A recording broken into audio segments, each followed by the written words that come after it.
IC81 के MCQs की series आज अपन स्टार्ट कर रहे हैं। ठीक है, 22 की तरह इसके अंदर भी अपन काफी 200-300 एमसीक्यूज करेंगे, जिससे आपको कॉन्फिडेंस आ जाएगा। ठीक है, अच्छे से। और आप एग्जाम ऑलमोस्ट आ ही गया, तो इन वीडियोस को अच्छे से देखना। हो सके तो पहले के वीडियोस जो थ्योरी वीडियो थे उनको देखना, ताकि आपको ये आराम से समझ में आएगा। शुरू करते हैं पहला टॉपिक। ठीक है, क्या क्वेश्चन क्या कह रहा है? The dash arises when capital requirement and initial expenses for a policy exceeds initial premium is called new business। देखो, न्यू बिजनेस स्ट्रेन में क्या होता है, क्या कहना चाह रहा हूँ कि देखो, अगर आपने ढंग से पढ़ा हो तो मैंने बताया था कि जो भी मेरी पॉलिसीज होती है ना, जो शुरुआत जैसे 20 साल की पॉलिसी है तो ये शुरू के 5 साल, ये 15 साल है ना, आगे इस तरह से। तो शुरू के इनिशियल जो एक्सपेंसेस होते हैं बहुत ज़्यादा हाई होते हैं, इनिशियल एक्सपेंसेस बहुत ज़्यादा हाई होते हैं। ठीक है, अब ऐसा केस हो सकता है कि भाई मान लीजिए मेरी प्रीमियम की वैल्यू आई 20,000 रुपये, और मेरा खर्चा जो एक्सपेंसेस आया वो हो गया 22,000 रुपये। खर्चे में कौन कौन से इनिशियल एक्सपेंसेस हो सकते हैं कि भाई मेरे को ट्रेनिंग करानी पड़ रही है, मेरे एजेंट को कमीशन देना पड़ रहा है, पेपर वर्क वगैरह, उन सब का जो वो इनिशियल एक्सपेंसेस है वो 22,000 रुपये आ गया। तो भाई मैं कहना चाह रहा हूँ कि भाई जो मेरे को प्रीमियम मिला उससे ज़्यादा एक्सपेंसेस हो गया, तो उसकी वजह से जो बाकी तो जो नए बिजनेस की वजह से जो स्ट्रेन आता है उसको बोलते हैं न्यू बिजनेस स्ट्रेन। इसमें इस कंडीशन में क्या करते हैं, जो ऐसी पॉलिसीज जो रिन्यूअल फेज में चल रही है वहां से थोड़ा पैसा इसके लाइफ फंड में डाला जाता है। ठीक है, तो इसकी वजह, इस नए बिजनेस की वजह से इन पे स्ट्रेन आ गया, इसको न्यू बिजनेस स्ट्रेन बोलते हैं। तो ये कंडीशन कब होती है? जब एक कमी हो जाती है, शॉर्टफॉल हो जाता है। क्या हो जाता है? शॉर्टफॉल। जब मेरा इस चीज की कमी हो जाती है, शॉर्टफॉल जब अराइज होता है, जिस the shortfall arises when capital requirement initial expenses, यानी जब मेरा इनिशियल प्रीमियम से ज्यादा मेरा ये एक्सपेंसेस हो जाता है, तो उस व्यवस्था को क्या बोलते हैं? अपन नया बिजनेस का स्ट्रेन बोलते हैं। आगे होगा आपको कंसेप्ट समझ में। आगे बढ़ते हैं। कॉस्ट ऑफ डेथ बेनिफिट, जो कि एसेट शेयर में निकाला जाता है, उसकी वो क्या वैल्यू रहती है? देखो, ये होता है कॉस्ट ऑफ डेथ बेनिफिट का एक सिंपल सा फॉर्मूला है, बहुत सिंपल सा formula. Sum assure multiply by जो भी प्रोबेबिलिटी है, प्रोबेबिलिटी ऑफ डेथ। यानी कहना क्या चाहता हूँ कि अगर मान लो मेरा सम अश्योर 10 लाख 1 लाख रुपए है और प्रोबेबिलिटी 0.01 है, तो मेरा इस हिसाब से जो वैल्यू निकलेगी वो कॉस्ट ऑफ डेथ बेनिफिट होगी। तो sum assure multiply by sum assure into probability of death. ठीक है, ये हो गया। आगे बढ़ते हैं। क्या कह रहे हैं कि देखो यार, फेस वैल्यू क्या होती है, इस चीज़ को समझने की कोशिश करना। ये कुछ क्वेश्चन के हिसाब से लैंग्वेज बनाई है उन्होंने। फेस अमाउंट, फेस अमाउंट क्या होता है भाई? फेस अमाउंट ये होता है कि भाई मान लीजिए जो बेनिफिट्स होते हैं, फॉर एग्जांपल जैसे डेथ बेनिफिट है ना, कि भाई किसी की डेथ बेनिफिट पे 10 लाख रुपए मिलेंगे, कोई मर गया, टर्म इंश्योरेंस दे रखे 10 लाख में मिलेंगे। तो ये होता है फेस अमाउंट। क्या होता है? फेस अमाउंट, यानी फेस वैल्यू। ठीक है, और लीगल रिजर्व यानी क्या होता है, हर इंश्योरेंस कंपनी अपना कुछ पैसा इसके लिए, देखो कोई भी, ये मान लीजिए एक पॉलिसी है, इसमें एक कॉन्ट्रैक्ट बना कि भाई अगर मैं मर गया तो 10 लाख रुपए मेरे घर वालों को दे दिए जाएंगे। ठीक है, इसके लिए मैं प्रीमियम देता हूँ इंश्योरेंस कंपनी को, उसकी और इंश्योरेंस कंपनी ये पैसा देती है। तो ये जो पैसा देती है, ऐसे 1000 पॉलिसीज होगी तो उसके लिए एक पूल अकाउंट या रिजर्व बना के रख देती है, उसको लीगल रिजर्व भी बोल देते हैं अपन। ये जो लीगल रिजर्व होता है, यानी अब ऐसा कह सकता हूँ कि जो सम एश्योर मेरे को मिलने वाला है उसमें से अगर ये लीगल रिजर्व को मैं हटा देता हूँ, तो क्या निकल के आता है मेरा? नेट रिस्क का अमाउंट। नेट रिस्क का अमाउंट।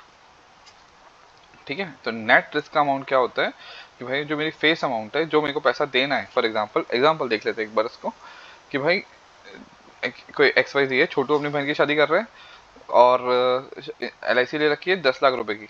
ठीक है, तो 10 लाख रुपए क्या होता है? Face amount. कि हाँ भाई बेनिफिट, जो फाइनल बेनिफिट मिलेगा वो मुझे 10 लाख रुपए मिलेगा। और इसको देने के लिए जो इंश्योरेंस कंपनी अपने बगल में जो रिजर्व रखती है उसको लीगल रिजर्व बोल देते हैं। इन दोनों का जो डिफरेंस होता है उसको क्या बोलते हैं अपन? Net risk amount. Net risk amount. ठीक है, आगे बढ़ते हैं। देखिए, अगर आपने थोड़ा सा ध्यान से पढ़ा हो, एक बस ये खाली मैं बता रहा हूँ, है बहुत सिंपल कंसेप्ट, अगर आपने पढ़ा होता है। डायरेक्ट डायरेक्टर कौन होता है? डायरेक्ट डायरेक्टर होता है भाई मेरा इंश्योरेंस कंपनी। Insurance company. ठीक है, डायरेक्ट डायरेक्टर कौन होता है? Insurance company, original insurance company कह सकता हूँ मैं, जो इंश्योरेंस करवा रही है। री इंश्योरेंस मतलब मान लो ये LIC ने स्विस आरी से इंश्योरेंस कराया। ठीक है, तो LIC कौन सी हो गई? LIC हो गई मेरी डायरेक्ट इंश्योरर, डायरेक्ट डायरेक्टर। और ये स्विस आरी कौन हो गया? ये हो गया भाई मेरी री इंश्योरेंस कंपनी। ठीक है, LIC ने अपना रिस्क इसको दिया, सीड किया, ट्रांसफर किया अपना रिस्क, ठीक है। तो अगर जब ट्रांसफर करते हैं तो कौन कौन से रिस्क हो सकते हैं, कौन कौन से रिस्क हो सकते हैं? देखो सिस्टम रिस्क की भाई कोई जो सिस्टम पे बैठा हुआ है बंदा, उसने जो एडमिनिस्ट्रेशन लेवल पे गलती कर दी। कैसे गलती कर सकता है कि 19 साल की जगह 79 लिख दिया, तो अंडर राइटर्स को रिजेक्ट कर देगा, तो system human error kind of. Counter party कि भैया उसने लक्ष्मी जेट फंड से री इंश्योरेंस करा लिया, अब ये कंपनी डूब गई, ये कंपनी डूब गई तो री इंश्योरेंस का पैसा भी मेरा डूब गया। लीगल रिस्क कि हाँ भाई लैंग्वेज ही समझ में नहीं आई। रेगुलेटरी रिस्क कि हाँ एडाई ने बोला कि मिनिमम BBB रेटिंग होनी चाहिए, पर आपने BBB रेटिंग पे ना जाके C रेटिंग पे कर दिया, तो एडाई रेगुलेटरी के रिस्क लगाएगी। तो ये चारों रिस्क होते हैं। मोर्टेलिटी रिस्क नाम का कोई रिस्क नहीं होता री इंश्योरेंस के अंदर, ठीक है। आगे बढ़ते हैं। देखो जिसका इंश्योरेंस किया जाता है उसको सब्जेक्ट मैटर बोला जाता है। ये तो आपको पहला IC1 में ही पढ़ा हुआ होगा कि कोई भी चीज या कोई भी प्रॉपर्टी जिसका जो इंश्योर्ड होती है उसको क्या बोलते हैं? सब्जेक्ट मैटर ऑफ इंश्योरेंस, ठीक है। अगला क्वेश्चन देखिए क्या कह रहे हैं कि भाई एक इंडोमेंट एश्योरेंस है, यानी सर्वाइवल बेनिफिट मिल रहा है। इंडोमेंट एश्योरेंस है, एक बंदा है 30 साल की एज पे उसने कराया और वो मैच्योर होती है 80 साल की एज में, यानी अगर वो इतने साल जी गया तो 80 साल के बाद उसको पैसा मिल जाएगा। यही बताना चाहते हैं endowment insurance. Whole life basically एक टाइप का टर्म इंश्योरेंस ही होता है कि अगर इस मतलब होल लाइफ क्या कह रहा है कि अगर इसके इसके बीच में आप मरते हो तो आपको पैसा मिलेगा, ठीक है। होल लाइफ कराई 30 साल की एज में, ठीक है। पर होल लाइफ के अंदर क्या होता है?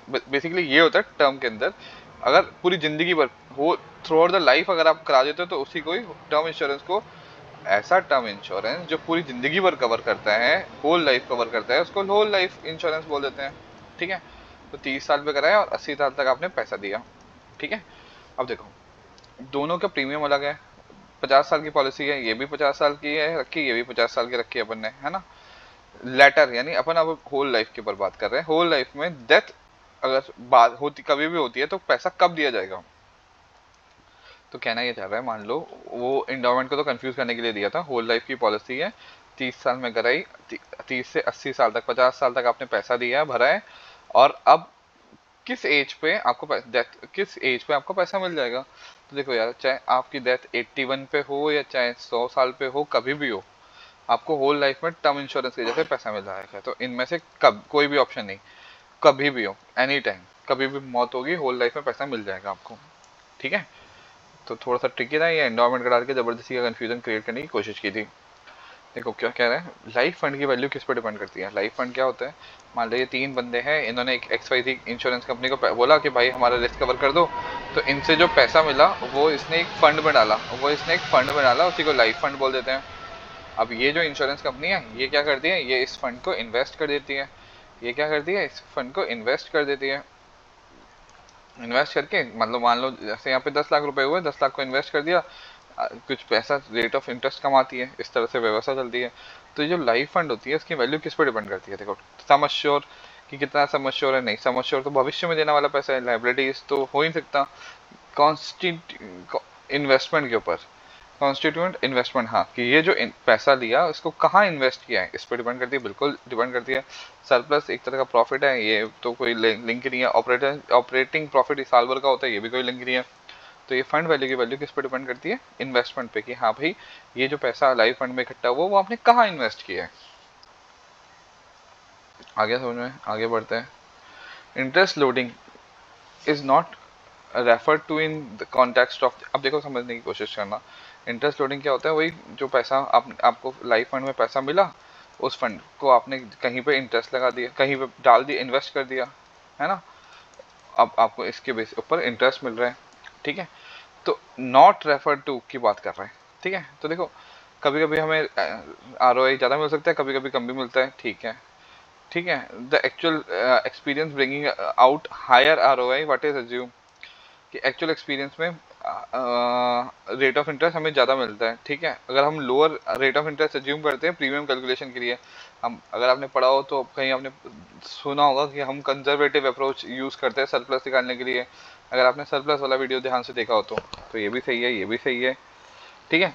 ये देखो ये क्या कह रहा है, ये वाला ऑप्शन लोडिंग डिले प्रीमियम, ये कहीं पढ़ा है अपने इस तरह का? लोडिंग डिले प्रीमियम इस तरह का कहीं नहीं, तो यही आंसर है अपना, ठीक है।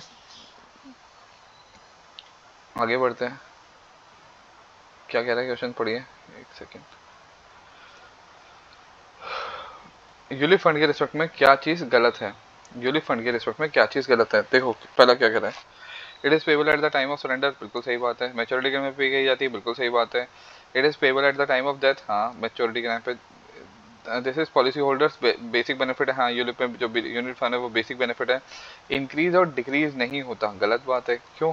मान लो किसी ने यूलिप पॉलिसी ली है तो वो यूलिप पॉलिसी या तो बहुत ज़्यादा बढ़ जाएगी या बहुत ज़्यादा कम हो जाएगी। तो ये यूलिप पॉलिसीज़ के रिस्पेक्ट में, क्योंकि यूलिप पॉलिसी में इन्वेस्ट कर रहे हो आप, किसी कंपनी में इन्वेस्ट कर रहे हो, तो इन्वेस्टमेंट अमाउंट या तो बढ़ सकता है या तो कम हो सकता है। तो इंक्रीज और डिक्रीज तो होता ही है, तो ये वाली चीज़ गलत हो गई।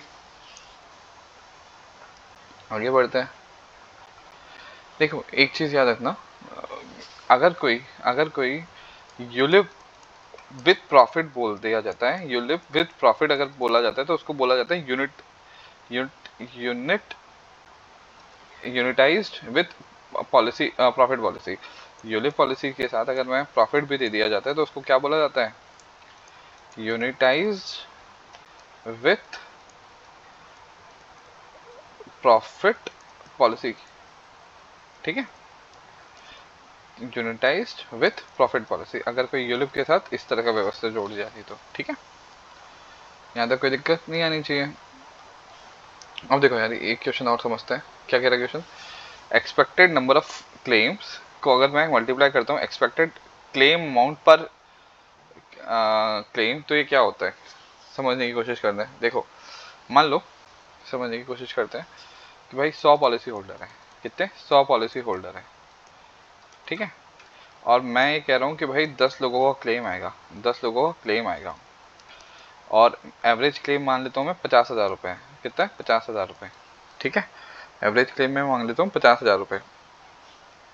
तो देखो अगर मैं बोलूँ कि भैया एवरेज क्लेम है 50,000 रुपये, ठीक है, और 10 लोगों का क्लेम आएगा, ठीक है, तो 50,000 रुपये इंटू 10 लोग डिवाइडेड बाई टोटल कितने हैं 100, 2 जीरो से 1 2 जीरो गए, यानी 5,000 रुपये मुझे हर 100 जनों से पैसा वसूल करना पड़ेगा, तब जाके एक्सपेक्ट यानी इतना प्रीमियम अमाउंट मुझे सब लोगों से लेना पड़ेगा, तब जाके मेरे को मेरा 5 लाख का जो बफर है वो बन पाएगा।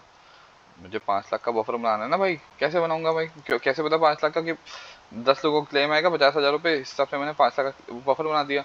अब ये जो बफर बनाया मैंने, वो बफर को के रिस्पेक्ट में पर पर्सन कितना पैसा लेना है, तो ये इस तरह से निकला। तो देखो क्या कहना चाहता हूँ, एक्सपेक्टेड नंबर ऑफ क्लेम्स, कितने क्लेम आ रहे हैं, जैसे अभी अपन ने देखा 10 multiply by expected claim amount कितना है 50,000 पर क्लेम, यानी कितने 100 जने, तो ये क्या वैल्यू निकल रही है अपनी, एक्सपेक्टेड प्रीमियम निकल रहा है अपना। अभी अपन ने कैलकुलेट करके देख लिया, ठीक है। आगे बढ़ते हैं भाई, क्या कह रहा है क्वेश्चन कि भाई इनको आप अरेंज करो प्रॉफिट क्या increasing order of guaranteed savings, कि भाई गारंटीड सेविंग्स के हिसाब से 3 चीजें दे रखी है, एक तो यूलिप दे रखे हैं यूनिट लिंक, ठीक है, एक आपको दे रखा है विद प्रॉफिट और एक विदाउट प्रॉफिट। अब देखो एक चीज समझने की कोशिश करना, इतना तो मैं समझ में आ रहा हूँ कि भाई गारंटीड सेविंग में नंबर 1 पे सबसे ज्यादा इंक्रीजिंग ऑर्डर में बोल रहा है ना, तो देखो सबसे सबसे ज्यादा तो विद प्रॉफिट रहेगा, ठीक है, कि हाँ भाई अगर मैं प्रॉफिट दे रहा हूँ तो सबसे ज्यादा वही रहेगा। यूनिट लिंक का कोई भरोसा नहीं है भाई, यूलिप का कोई भरोसा नहीं है, आज की डेट में बहुत ज्यादा बेनिफिट इन्वेस्टमेंट है, आज की डेट में बढ़ गया तो बढ़ गया, कम हो गया तो कम हो गया। तो यूलिप गारंटीड के रिस्पेक्ट में बात कर रहा हूँ, यूलिप वाला या यूनिट लिंक वाला सबसे लीस्ट रहेगा। और नॉर्मल पॉलिसी विदाउट प्रॉफिट, ये तीसरे नंबर, ये दूसरे नंबर पे आएगी विदाउट प्रॉफिट। तो देखो वापस समझना, ये ऑर्डर रहता है यानी फोर्थ वाला, तो सबसे कम यूलिप के अंदर प्रॉफिट गारंटी रहती है, गारंटी वर्ड याद रखना, गारंटीड की बात कर रहा हूँ मैं। तो यूलिप में सबसे कम, उसके आगे कौन सा आता है विदाउट प्रॉफिट। क्यों भाई यूलिप में सबसे कम क्यों कह रहा हूँ मैं, क्योंकि प्रॉफिट कभी बहुत ज़्यादा बढ़ सकता है, कभी कम हो सकता है। फिर आता है विदाउट प्रॉफिट, विदाउट प्रॉफिट में हाँ ठीक है मतलब मिलेगा तो सही, और विद प्रॉफिट मैं गारंटीड कह रहा हूँ कि भाई प्रॉफिट मिल ही रहा है, तो 100% बात होगी, तो नंबर 1 पे ये रहेगा। आगे बढ़ते हैं भाई, ये समझ में आ गया होगा तो। अच्छा देखिए यार ये अच्छा क्वेश्चन है, मैंने तो टोटल पॉलिसी बेनिफिट पे आउट, यानी अब अगर मैं ये कह रहा है कि अगर मेरा पे आउट एसेट शेयर के बराबर है, एसेट शेयर के बराबर है, तो टर्मिनल बोनस की वैल्यू क्या रहेगी, ये कहना चाह रही है, ठीक है।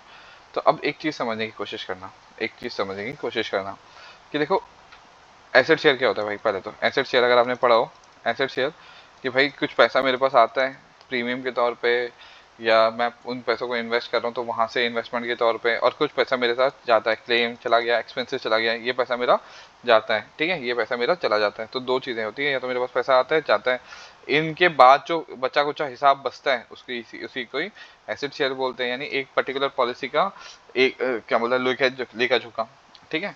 अब देखो वो बोल रहा है कि भाई पे आउट यानी जितना पैसा देना है, अगर वो एसेट शेयर के बराबर है, ये है, तो टर्मिनल बोनस की वैल्यू क्या रहेगी, समझने की कोशिश करना।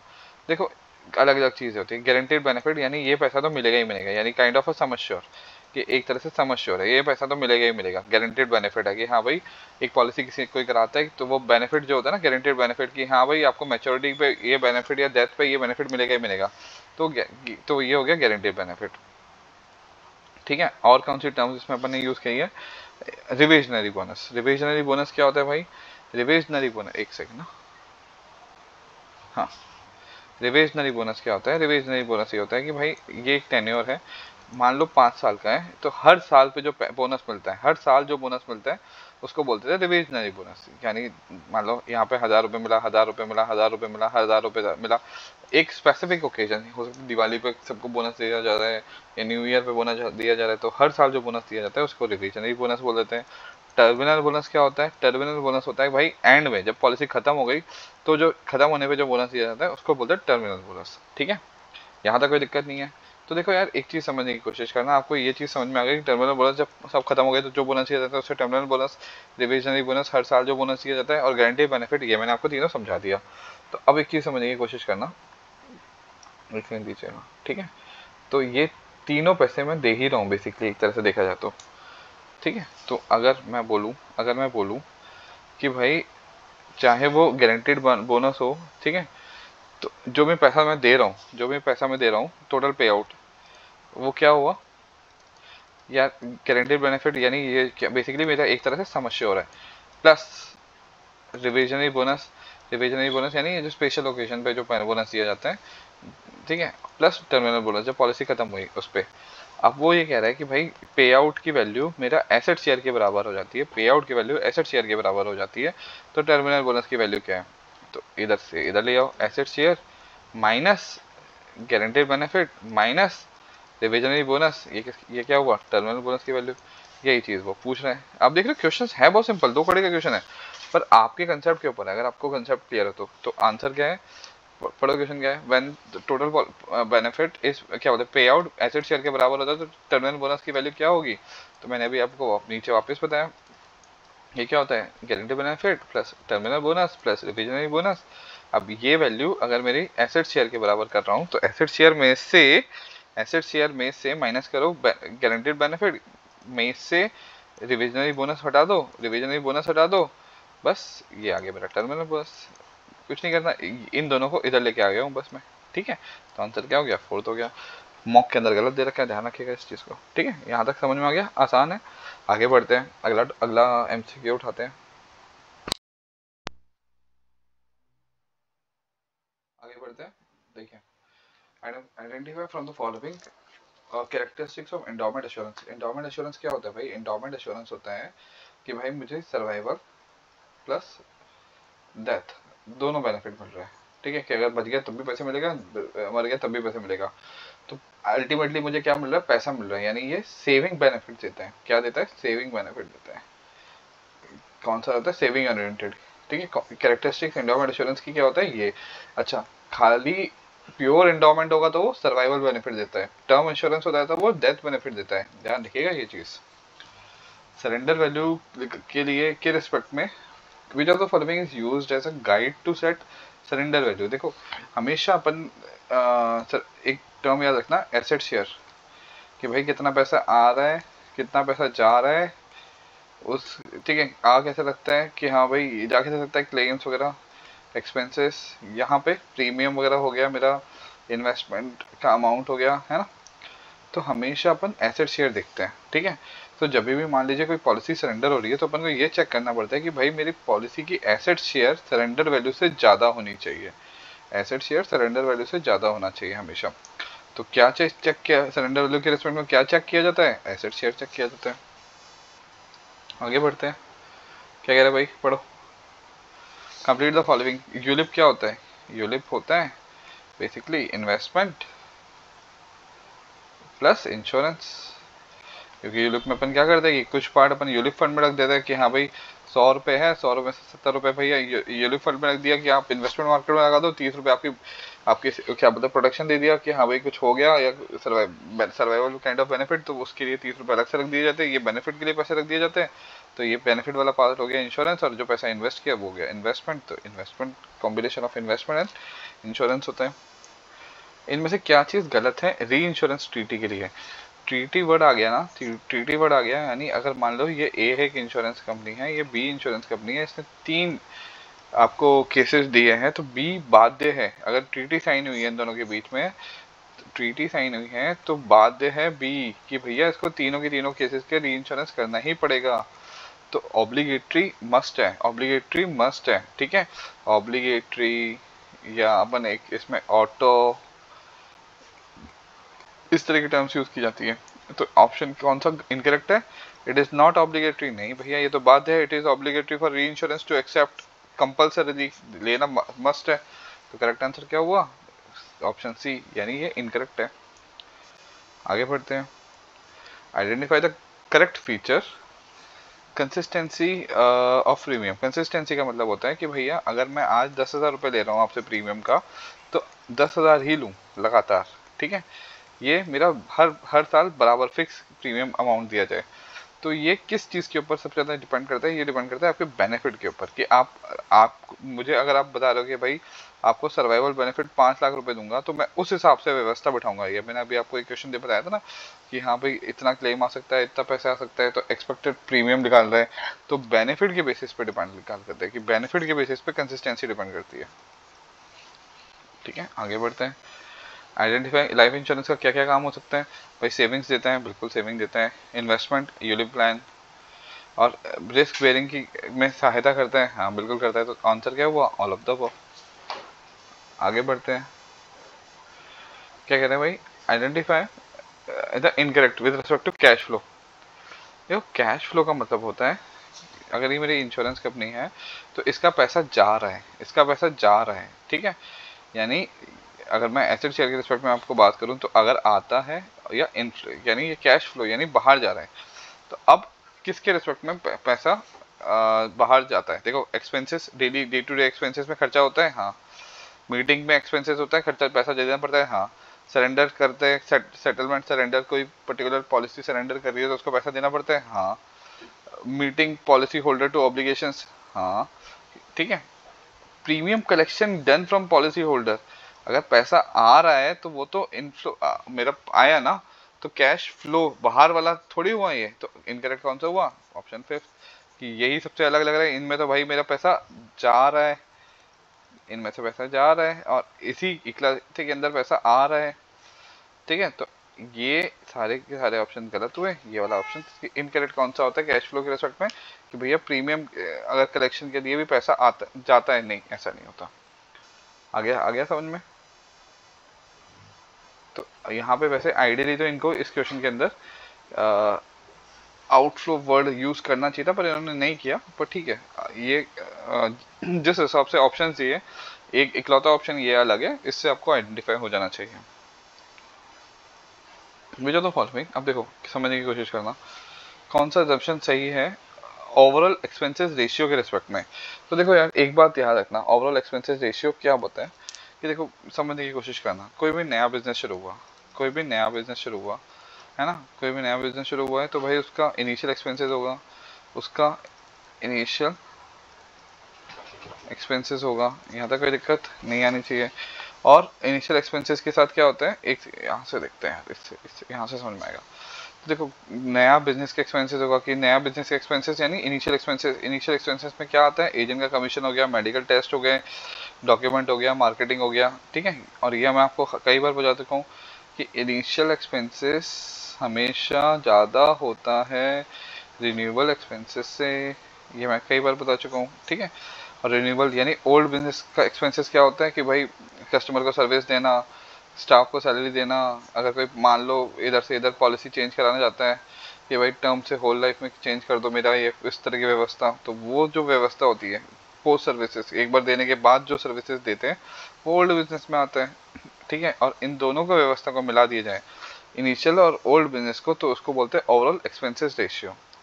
कि भाई ओवरऑल एक्सपेंस रेशियो क्या होता है, ओईआर। ओईआर होता है कि भाई इनिशियल में जो खर्चा हुआ और बाद में रिन्यूअल में जो खर्चा हुआ, उन दोनों को मिला दिया जाए तो वो ओवरऑल एक्सपेंसेस रेशियो हो जाता है। ठीक है, पर एक चीज़ ध्यान रखना, कहना क्या चाहता हूँ मैं, कहना ये चाहता हूँ कि देखो मान लो अगर मेरा नया बिजनेस का खर्चा 40% आ रहा है और रिन्यूअल का खर्चा 60, मतलब ऐसा मान लेते हैं, उल्टा लिख दिया शायद मैंने यहाँ पे, ये 60% आ रहा है, ये 40% आ रहा है, यानी ये नया बिजनेस का जो खर्चा आ रहा है वो ये आ रहा है, यानी इनिशियल एक्सपेंसेस, और ओल्ड वाले का यानी रिन्यूअल वाले का खर्चा मेरा ये आ रहा है 60% तो यही रेशियो यानी 3:2 का रेशियो जो आ रहा है, अपन को हर जगह यही एजम्पशन लगा के चलना पड़ेगा। अब एक बार क्वेश्चन पढ़ो, आपको समझ में आएगा क्या कहना चाह रहा हूँ। क्वेश्चन ये कह रहा है कि भाई ओवरऑल एक्सपेंस रेशियो, आपको ओवरऑल एक्सपेंस रेशियो समझ में आ गया कि हाँ initial expenses plus renewable expenses के रिस्पेक्ट में क्या चीज़ सही है। द परसेंटेज ऑफ नया बिजनेस और ओल्ड बिजनेस वो सेम रहता है, it will be maintain at same level, will be maintain at same level at the valuation date. कि हाँ भाई अगर किसी में, अगर अभी जो मैंने देखा ना कि हाँ भाई इसका 60% खर्चा बैठ रहा है, इधर 40% खर्चा बैठ रहा है नया बिजनेस का, और ये ओल्ड बिजनेस का रिन्यूअल वाले का, तो ये हर जगह सेम ही मेंटेन रहता है, हर पॉलिसी के अंदर अपन यही सेम मेंटेन करके रखते हैं। ठीक है, आगे बढ़ते हैं। इनमें से एसेट शेयर में से क्या घटाया जाता है, ये मैं आपको कई बार समझा चुका हूँ, वापस बता देता हूँ कि भाई क्या आता है और क्या इंश्योरेंस कंपनी को देना पड़ता है। तो देखो कैपिटल गेन, ये पैसा मेरे पास आ रहा है, जो मैंने पैसा मेरे पास इकट्ठा हो गया फुल अमाउंट, उसको इन्वेस्ट किया, तो जो पैसा बचा वो कैपिटल गेन यानी मेरे पास आ ही रहा है। ठीक है, एलोकेशन और फ्री एसेट्स, फ्री एसेट्स क्या होते हैं कि भाई सारा पैसा देने के बाद भी मेरे पास कुछ पैसा बच जाता है, उसको मैं इकट्ठा करके साइड में रख देता हूँ, उसको बोलते हैं फ्री एसेट्स। कि भाई सबको सारा क्लेम व्लेम चुकाने के बाद भी मेरे पास पैसा बच रहा है तो वो फ्री एसेट्स, वो भी मेरे पास आते हैं। सरेंडर प्रॉफिट, अगर कोई मतलब सरेंडर प्रॉफिट क्या होता है, सरेंडर प्रॉफिट और विद प्रॉफिट में कि भाई अगर किसी ने पॉलिसी छोड़ दी, किसी ने पॉलिसी छोड़ दी है ना, और उसके छोड़ने की वजह से मेरे पास पैसा ज़्यादा आ गया कि हाँ भाई अगर ये मैच्योर होती तो मुझे ज़्यादा पैसा देना पड़ता है, पर वो सरेंडर कर दिया तो पैसा मेरे पास बच रहा है, वो जो पैसा मुझे बाकी पॉलिसी होल्डर को बांट रहा हूँ या फिर शेयर होल्डर को बांट रहा हूँ, तो वो भी पैसा मेरे पास आ ही रहा है एक तरह से, ये भी आ रहा है, ये भी आ रहा है, ये भी आ रहा है। Profit transfer to share holder, अब मैं दे रहा हूँ, अब मुझे देना पड़ रहा है, ये तो मुझे देना पड़ रहा है ना शेयर होल्डर को, तो ये मेरे से जा रहा है, यानी क्या डिडक्ट किया जाएगा, जो जाता है उसको डिडक्ट कर देते हैं, यानी ये वाला आंसर डी हो गया। इन्वेस्टमेंट से जो इनकम आती है वो भी मेरे पास आती है, तो आंसर क्या हुआ, ऑप्शन डी। ध्यान रखना, इस तरह से अगर आपने वीडियो ढंग से देखी है तो आपको ये सब बहुत आराम से निकाल दोगे, कोई ट्रिकी चीज़ नहीं लगेगी। अगला क्वेश्चन देखिए, डेथ बेनिफिट लगाना है फोर्थ, देखो शुरुआत में 10 डी है, ठीक है, अगले साल हर साल, देखो ये आप पे डेप्ट है और आपका डेप्ट हर साल डी से कम होता है, तो ये 10th, ये स्टार्टिंग में था, फिर अगले साल कितना हुआ 9D, फिर अगले साल क्या हुआ 8D, फिर अगले साल क्या हुआ 7D। तो पहले साल में, दूसरे साल में, तीसरे साल में और चौथे साल में जब शुरुआत कर रहे हैं, फोर्थ ईयर में जब शुरुआत कर रहे हैं, तो उस टाइम पे कितना अमाउंट है 7D, कितना खर्चा है कर्जा है 7D का, तो 6A माइनस 7D, इसके अलावा और कोई ऑप्शन हो भी नहीं सकता। हर साल डी से कम हो रहा है, हर साल डी से कम हो रहा है। ठीक है, तो 3 साल में 3 बार डी कम हो गया, चौथे साल में जब शुरुआत कर रहे हैं तो क्या बोलते हैं समस्या, माइनस 7D आंसर हो गया। आगे बढ़ते हैं कि भाई इनमें से कौन सा, देखो एक बात याद रखना, ये मैं आपको बता चुका हूँ, फिर से बता देता हूँ क्या होता है। देखो रिविजनरी बोनस क्या होता है कि भाई हर साल मिलता है, रिविजनरी बोनस हर साल मिलता है, जैसे एक पर्टिकुलर टाइम पे जाता है, वो होली दिवाली पे मिल रहा है तो वो, या न्यू ईयर पे मिल रहा है, तो हर साल जो बोनस 1000 रुपये जो ऐड हो रहा है मान लीजिए, तो ये जो हर साल मिलता है एक पर्टिकुलर टाइम पीरियड पे, उसको बोलते हैं रिविजनरी बोनस। ठीक है, और ये मिलता ही मिलता है। ठीक है, अब नॉन गारंटी बिजनेस बोनस कौन सा होता है, जो टर्मिनल बोनस होता है ना, वो होता है क्या बोलते हैं भाई, मेरी कंपनी के प्रॉफिट पर डिपेंड करता है, अगर कंपनी का प्रॉफिट अच्छा खासा हुआ है तब तो मुझे मिलेगा, पर अगर मेरा कंपनी का प्रॉफिट नहीं हुआ तो टर्मिनल, यानी जब मेरी पॉलिसी कंप्लीट हुई है सम अश्योर प्लस कुछ बोनस, अगर कंपनी का प्रॉफिट ही नहीं हुआ तो वो बोनस नहीं मिलता, तो वो कौन सा होता है terminal bonus. Non guarantee bonus है, ये कंपनी का प्रॉफिट होगा तभी मिलेगा, अगर नहीं हुआ तो नहीं मिलेगा, तो ये कौन सा बोनस होता है, टर्मिनल बोनस होता है। आगे बढ़ते हैं, एक होल लाइफ और एक टर्म इंश्योरेंस में क्या अंतर होता है। देखो होल लाइफ और टर्म इंश्योरेंस दोनों ही क्या है, बेसिकली एक तरह से डेथ बेनिफिट है, मरने पे पैसा मिलेगा, ठीक है। पर होल लाइफ में क्या होता है, लाइफ क्या बोलते हैं, लाइफ पर कवर देते हैं अनडाउटेडली कि हाँ भाई टर्म इंश्योरेंस में तो जैसे एक पर्टिकुलर टाइम के लिए 10 साल 20 साल इस तरह से चलता है। होल लाइफ में होल लाइफ के लिए कवरेज रहता है, यहाँ तक कोई दिक्कत नहीं आनी चाहिए। और जो आप प्रीमियम भरते जा रहे हो ना, वो पैसा आपका इकट्ठा हो रहता है, कैश वैल्यू इकट्ठी होती है, एक्यूमुलेट होती है। फॉर एग्जाम्पल जैसे मान लीजिए आपने एक घर खरीदा है ना, उसके लिए जो आप ईएमआई भर रहे हो,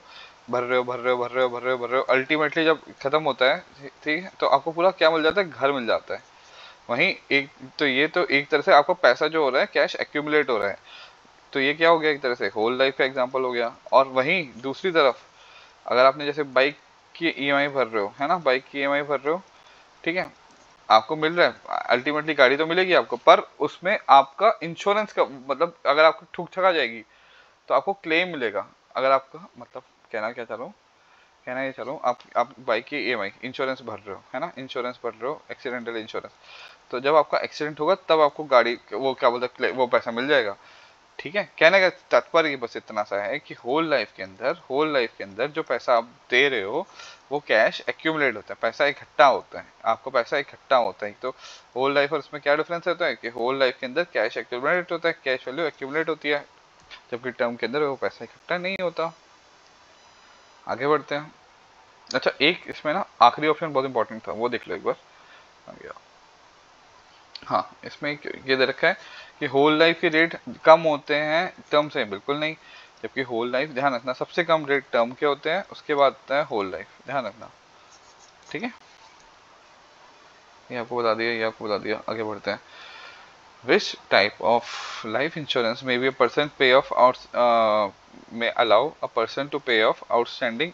देखो लोन अब क्या होता है ना, कई कई बार क्या होता है, एक बंदा ने जैसे इसने घर खरीदा, अब घर खरीदा तो अगर इफ इन केस अगर इसकी बीच में मौत हो गई तो वो लोन माफ कर दिया जाए, ऐसा कौन सा प्लान होता है, उसे बोलते हैं mortgage protection insurance. Mortgage protection insurance, इसमें क्या होता है कि भाई अगर आप कोई भारी लोन ले रहे हो और आपको पता है कि आप ही वर्किंग बंदे हो, तो आप इस तरह का लोन लोगे, इस तरह का लोन लोगे, मॉर्गेज का प्रोटेक्शन का इंश्योरेंस कराओगे, इफ इन केस अगर आपको कुछ हो गया तो पूरा पैसा आपके घर वालों को दे दिया जाएगा। तो बेसिकली कैसा कौन सा क्या किस तरह का प्लान होता है ये, मॉर्गेज प्रोटेक्शन एक तरह का टर्म प्लान है। टर्म प्लान का टाइप हो गया कि हाँ भाई मॉर्गेज मेरा जो मैंने लोन लिया है घर का वो माफ कर दिया जाए। आगे बढ़ते हैं।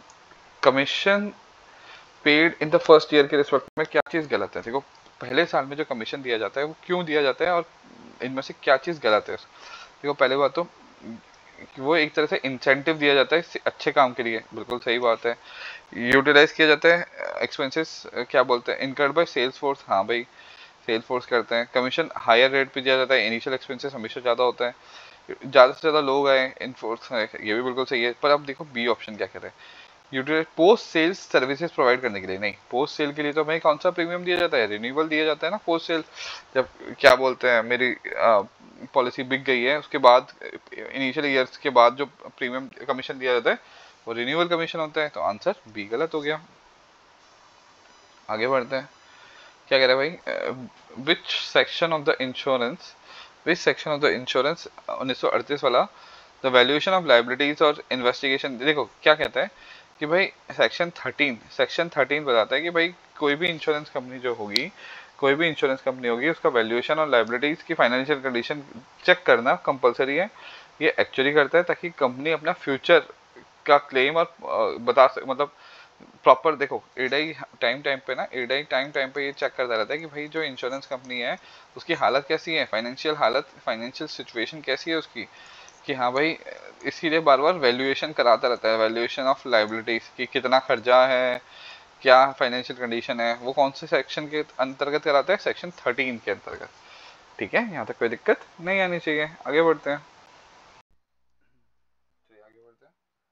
क्या कह रहे हैं एक second. which of the following is exception to lower surplus result के रिस्पेक्ट में क्या चीज, देखो सरप्लस क्या होता है पहले तो ये बताते हैं। सरप्लस होता है बेसिकली आपका प्रॉफिट, एक तरह से प्रॉफिट ही होता है, सरप्लस और प्रॉफिट में कोई अंतर नहीं होता। बस ये है कि सरप्लस निकालते टाइम अपन कंजर्वेटिव अप्रोच यूज करते हैं। कंजर्वेटिव अप्रोच मतलब कि भाई जितना फायदा हो रहा है, जितना इन्वेस्टमेंट हो रहा है उसको थोड़ा कंपैरेटिवली कम मान लेते हैं, जितना खर्चा हो रहा है कम मान लेते हैं, जितना खर्चा हो रहा है उसको कंपैरेटिवली ज़्यादा मान लेते हैं। ये वीडियोस देखोगे तो आपको समझ में आएगा सरप्लस और प्रॉफिट में डिफरेंस क्या होता है। अभी के लिए अपन दोनों सेम मान लेते हैं, ठीक है। देखो कि अगर मेरा सरप्लस कम है तो क्या चीज़ एक्सेप्शन है, तो इसमें दे रखे है एक option, fulfilling fulfilling the policy holder reasonable expectation.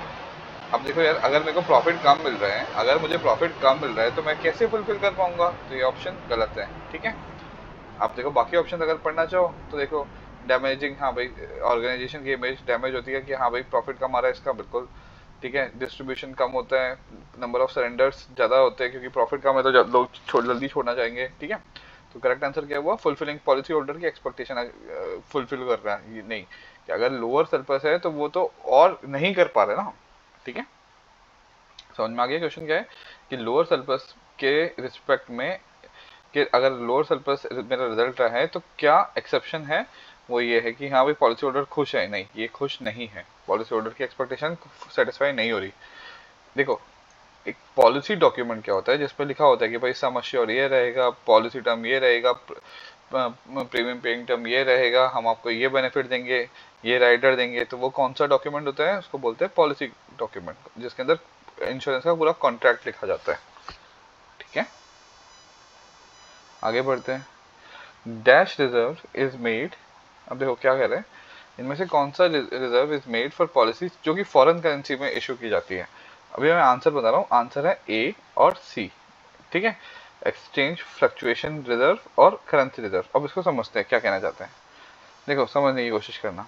मान लो, देखो अगर, देखो क्या होता है, अगर कोई पॉलिसी फॉरेन करेंसी में यानी चाहे डॉलर में या पाउंड में इशू होती है तो इंश्योरेंस कंपनी के लिए एक रिस्क बना रहता है कि क्या होता है कि मान लो आज की डेट में $1 की वैल्यू 80 रुपये है, कल की डेट में अगर $1 की वैल्यू घट के 75 रुपये हो गई तो भाई मेरे डॉलर की वैल्यू तो कम हो गई। तो अगर मैं फॉरेन करेंसी में कर रहा हूँ तो एक तो फ्लक्चुएशन का रिस्क है कि एक्सचेंज फ्लक्चुएशन रिस्क है, दूसरा मुझे भाई फॉरेन करेंसी का एक रिजर्व बना के रखना पड़ता है कि हाँ भाई सिंस मैं फॉरेन करेंसी में डील कर रहा हूँ तो मुझे फॉरेन करेंसी का भी एक रिजर्व बना के रखना पड़ेगा।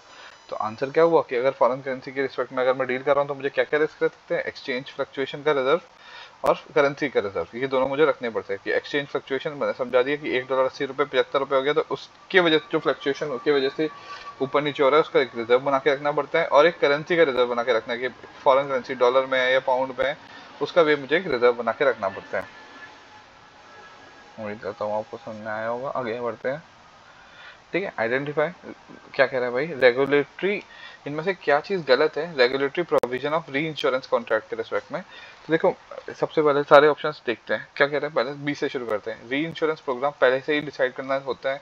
हाँ भाई मैंने अगर आपको री इंश्योरेंस पढ़ा हो तो आपको बताया था कि पहले से ही री इंश्योरेंस प्रोग्राम बताना पड़ता है, फाइनेंशियल ईयर शुरू होने से 45 दिन पहले बताना पड़ता है, एक्चुरियल को बैठाना पड़ता है, वो चेक करता है कि हाँ भाई ये री इंश्योरेंस के जो प्रोग्राम आपने बनाए वो सही है क्या है, तो इस तरह की व्यवस्था पूरी होती है, ठीक है।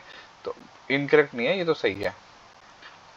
उसके अलावा एक मिनिमम बीबीबी रेटिंग आई बोलता है कि हाँ भाई जिससे भी आप इंश्योरेंस करा रहे हो बीबीबी रेटिंग होनी चाहिए, हाँ भाई ये बात भी बिल्कुल सही है। Original premium basis is a must for all री इंश्योरेंस प्रोग्राम। देखो सारे री इंश्योरेंस प्रोग्राम के लिए प्रीमियम बेसिस सेम नहीं हो सकता, क्यों, क्योंकि री इंश्योरेंस प्रोग्राम कई तरह से हो सकते हैं। क्या वो एक ट्रीटी है, या वो अगर मेरा वो कौन सा होता है ये फैकल्टेटिव है, कौन सा है क्या है ये मुझे नहीं पता। तो उस हिसाब से जब री इंश्योरेंस प्रोग्राम में अलग अलग हो सकते हैं तो प्रीमियम ओरिजिनल प्रीमियम सबके लिए सेम नहीं हो सकता। तो आंसर क्या हो गया, ये गलत है। आगे बढ़ते हैं। अब देखो क्या कह रहा है भाई, क्वेश्चन पढ़ो कि भाई आपको निकालना है कॉस्ट। अभी मैंने एक मोर्टेलिटी कॉस्ट का एक फॉर्मूला बताया था, क्या बताया था, sum assured multiply by probability of death, ठीक है। ये बेसिक फॉर्मूला होता है, ठीक है। सम एश्योर्ड दे रखे 2 लाख रुपए, 2 लाख रुपए, प्रोबेबिलिटी मोर्टेलिटी की कितनी है 3/1000, यानी कितना है 0.003, इसको 0.003 से मल्टीप्लाई कर दो, 2 दूनी 6, 1 2 3 0 से 3 0 कटा, 600 रुपये बचे मेरे। आंसर क्या है 600 रुपये, ठीक है। आगे बढ़ते हैं, यहाँ तक समझ में आ गया हो तो देखो क्या कह रहा है भाई, क्वेश्चन कह रहा है एक ऐसा जिस, देखो अगर मेरे जो सिक्योरिटीज मैंने रख रखी है, अगर मैंने जो सिक्योरिटीज रख रखी है चाहे वो इक्विटी हो चाहे बॉन्ड हो, अगर वो एकदम से लॉस हो गया, ठीक है, या लॉस जो अगर मेरी सिक्योरिटी में अप्स एंड डाउन होता है तो उसकी वजह से जो रिस्क होता है वो होता है मार्केट रिस्क, कौन सा रिस्क होता है? मार्केट रिस्क होता है, कि अगर मेरी सिक्योरिटी ऊपर नीचे हो रही है तो उसकी वजह से जो रिस्क हो रहा है वो होता है मार्केट रिस्क। ठीक है, अगर सिक्योरिटी के ऊपर नीचे होने की वजह से जो रिस्क होता है मार्केट रिस्क होता है। ऑपरेशन रिस्क, ऑपरेशन से रिस्क क्या, कौन सा रिस्क होता है? वो वाला रिस्क, जैसे मान लीजिए कि भाई मैंने ऑपरेशन में गलती कर दी, कि डेटा एंट्री में गलती हो गई, या मेरा सर्वर डाउन हो गया, इस तरह का रिस्क। ठीक है, क्रेडिट रिस्क, कि भैया पैसे ही खत्म हो गया, ठीक है, डिफॉल्ट करके भाग गया। ठीक है, आगे बढ़ते हैं। आपको आइडेंटिफाई करना है क्रेडिट रिस्क जो परवेसिव है और इकोनॉमिक वाइड फैक्टर है। मतलब कि भाई परवेसिव मतलब प्रभु शिव जी, जो हर जगह है, ओमनी, ठीक है, जो सबके लिए कॉमन है। ऐसा रिस्क जो सबकी सारी कंपनियों के लिए कॉमन है, प्लस वो इकोनॉमिक वाइड फैक्टर भी बोलो की वजह से, मतलब कहना क्या चाहता हूँ, देखो ऐसा रिस्क इसको बोलते हैं सिस्टमैटिक रिस्क। सिस्टमैटिक रिस्क कौन से होते हैं? भाई आपका रिसेशन आ गया, अब ये रिसेशन आया या इन्फ्लेशन आया, ये सब जगह के लिए है, ओमनीवरस है, ये हर जगह के लिए परवेसिव है, मतलब ये पूरी इकोनॉमी पे इम्पैक्ट डालेंगे। ये ऐसा नहीं है कि एक XYZ कंपनी के लिए डालेंगे।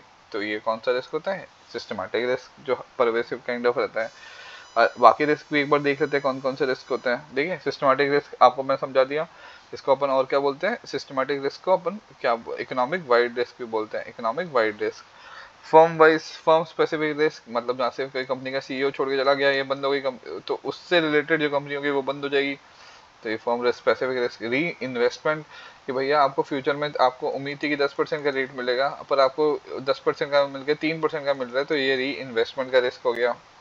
ऑफ बैलेंस शीट, की जो आपके डेरिवेटिव बुक्स में डायरेक्टली शो नहीं हो रहे, उसकी वजह से जो रिस्क होता है of balance sheet, balance sheet risk. Country risk, India में वॉर हो गई तो उसकी वजह से जो रिस्क हो गया, कंट्री रिस्क हो गया, इकोनॉमिक अनस्टेबिलिटी हो गई। आगे बढ़ते हैं। ठीक है, क्या कह रहा है भाई, पढ़ो। रिस्क किसके बेसिस पे? रिस्क हुआ, इंश्योरेंस हुआ, पूरा प्रोबेबिलिटी पे चलता है। किस पे चलता है? प्रोबेबिलिटी के ऊपर चलता है। आगे बढ़ते हैं। देखो क्या कह रहा है, वाइल डिटरमाइनिंग, क्या लिखा, जिस टाइम पे अपन निकालते हैं, एक सेकेंड ना, हाँ, वाइल डिटरमाइनिंग डैश।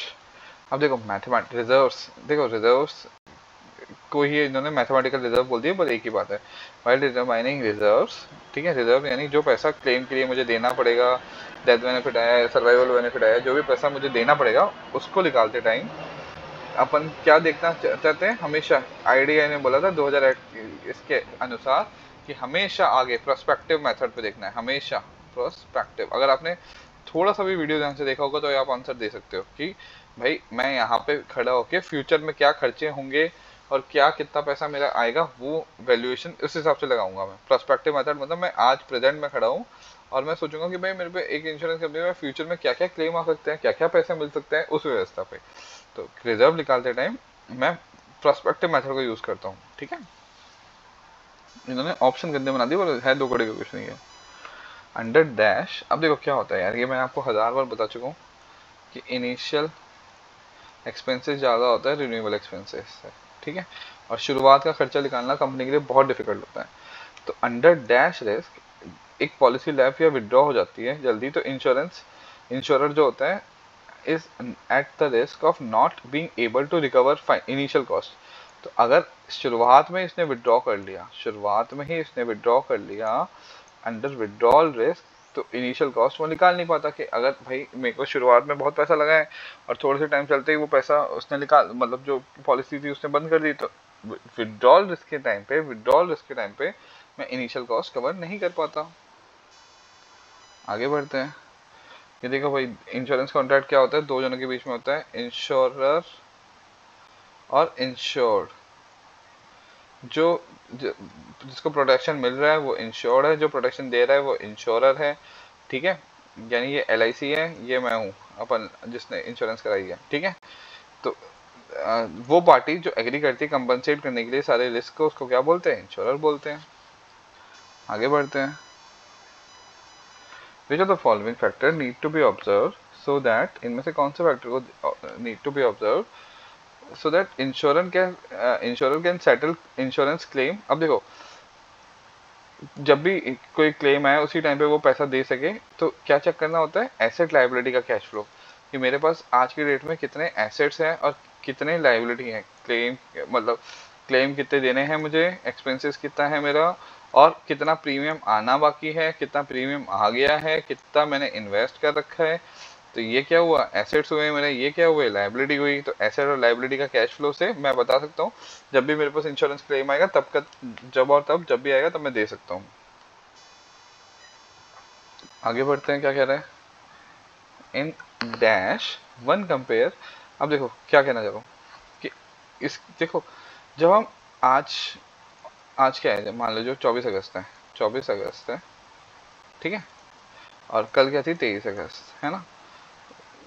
मान लीजिए 23 अगस्त 2024 या 24 अगस्त 2024, और एक साल पहले, ठीक है। तो आज की डेट से और पिछले एक साल की, जब हम क्या करते हैं, एक साल के पहले का डेटा और आज के डेटा के साथ कंपेयर करते हैं कि भाई लास्ट ईयर मेरे पास इतनी इतनी पॉलिसीज एक्टिव थी, आज के डेट में मेरे पास इतनी पॉलिसीज एक्टिव है। जब मैं ये डेटा कंपेयर करता हूँ तो इसको बोलते हैं कंसिस्टेंसी चेक। इसको क्या बोलते हैं, कंसिस्टेंसी चेक। कंसिस्टेंसी चेक ये बताने का काम होता है कि भाई मेरा सारा डेटा और लॉजिकल और एनालिटिकली सही है या नहीं है, ठीक है। तो भाई आज और आज से एक साल पहले मेरे पास जो व्यवस्था थी वो सही है नहीं है, जो एक साल पहले से कंपेयर करना, उसको बोलते हैं कंसिस्टेंसी चेक करना। आगे बढ़ते हैं, क्या कह रहे हैं भाई, the amount of annuity that annuitant receive is a dash amount in a, देखो अगर मैं विथ प्रॉफिट बोल रहा हूँ, अगर मैं विथ प्रॉफिट बोल रहा हूँ तो भैया मुझे, ठीक है, विथ प्रॉफिट बोल रहा हूँ, विथ प्रॉफिट एन्यूटी वाली पॉलिसी के अंदर, तो इस यहाँ पे अगर विद प्रॉफिट है तो मुझे 100% है ना कि प्रॉफिट तो मिलेगा ही, गारंटीड है कि भाई पैसा तो मिलेगा ही मिलेगा। गारंटीड कह दिया जाता है कि भैया अगर विद प्रॉफिट है तो बोनस गारंटीड मिलेगा ही मिलेगा आपको, ठीक है। आगे बढ़ते हैं, सिंपल क्वेश्चन है, पढ़ो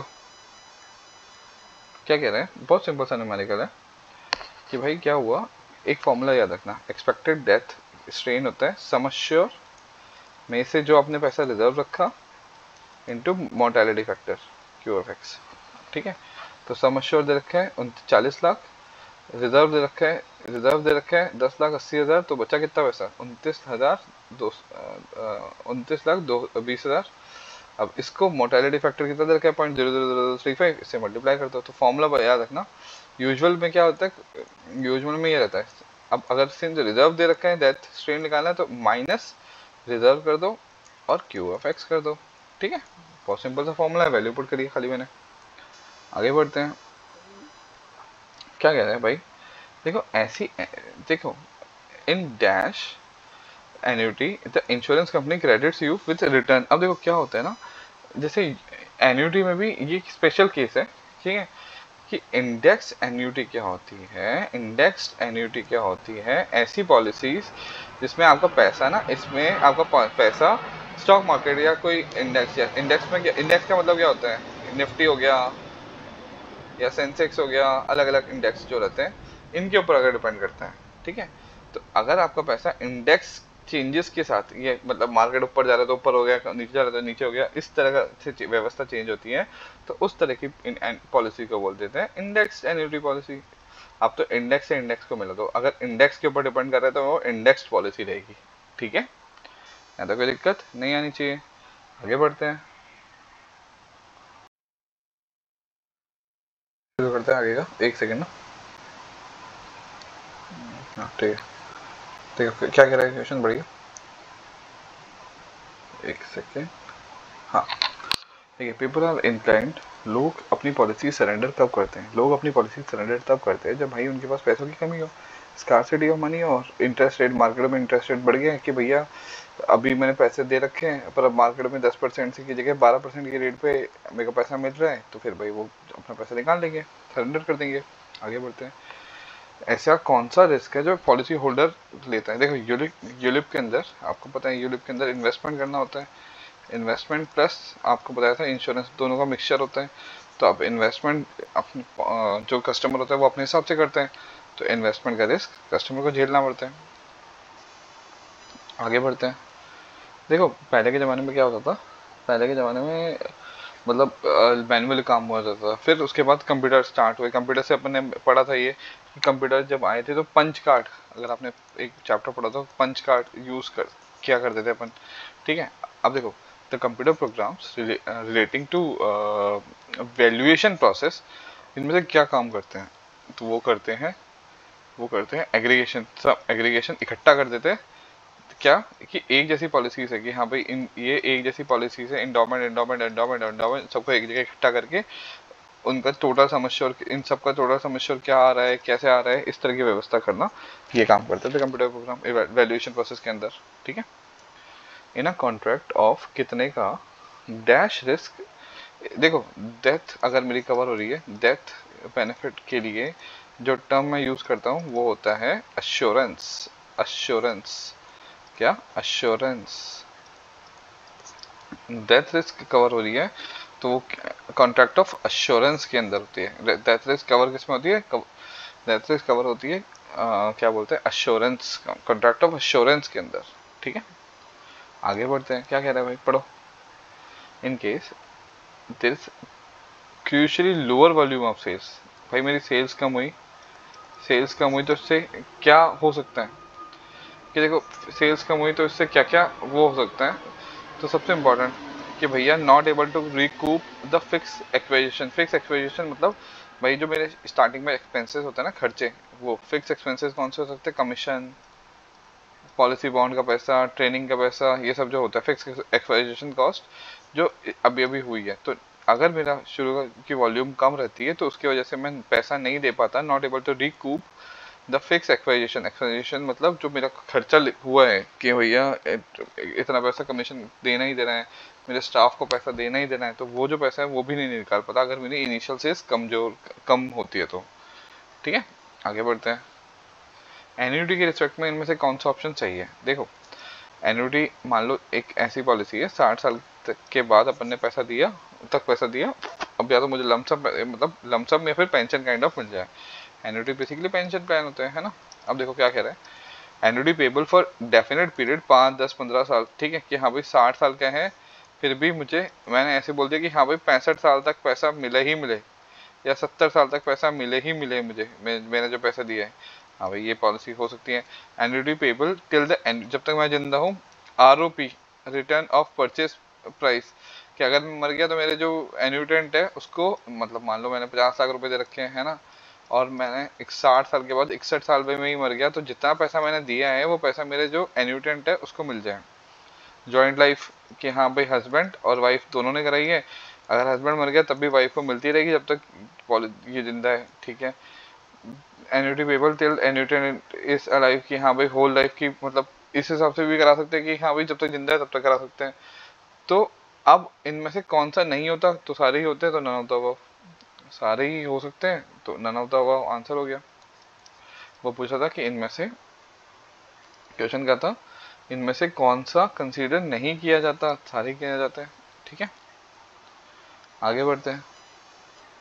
in the beginning term insurance negative क्यों होता है? क्या एसेट शेयर शुरुआत में क्यों नेगेटिव होता है? कि मैं आपको कई बार बता चुका हूँ, इनिशियल एक्सपेंसेस हमेशा रिन्यूएबल एक्सपेंसेस से ज़्यादा होते हैं, शुरुआत के जो खर्चे होते हैं वो बहुत ज़्यादा होते हैं।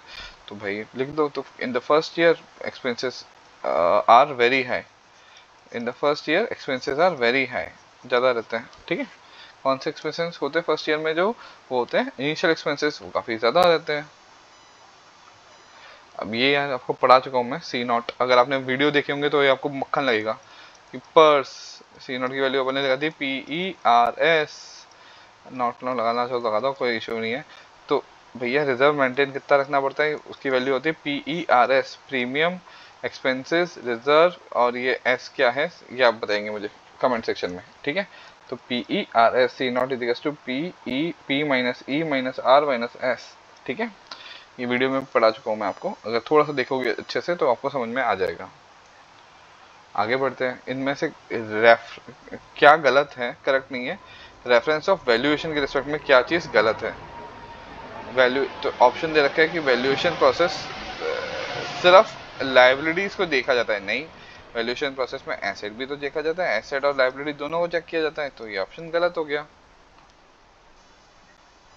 आगे बढ़ते हैं। Next, what is the insurer able to do? अगर मेरे पास फ्री रिजर्व रहता है तो उसका मैं क्या कर सकता हूँ? भाई मार्केट में flexibility to provide flexibility investment, हाँ भाई आधा पैसा इधर लगा दिया, आधा इधर लगा दिया, हाँ मैं ये कर सकता हूँ। ग्रेटर रिस्क ले सकता हूँ, हाँ ले सकता हूँ। इन्वेस्टमेंट फ्रीडम मिलती है, हाँ मिलती है। जब 3-4 ऑप्शन सही हो गए तो सारे ऑल ऑफ द अबव हो गया कि अगर मेरे पास फ्री रिजर्व पड़ा हुआ है, एक्स्ट्रा पैसा पड़ा हुआ है, तो मैं इसका कुछ भी कर सकता हूँ। ठीक है, कुछ भी मतलब मार्केट में और दूसरी जगह इन्वेस्ट करके और पैसा कमा सकता हूँ।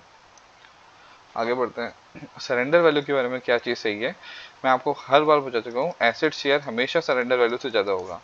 एसेट शेयर मेरा हमेशा सरेंडर वैल्यू से ज़्यादा होगा, तो आंसर क्या होगा, they should be less than aggregate asset share.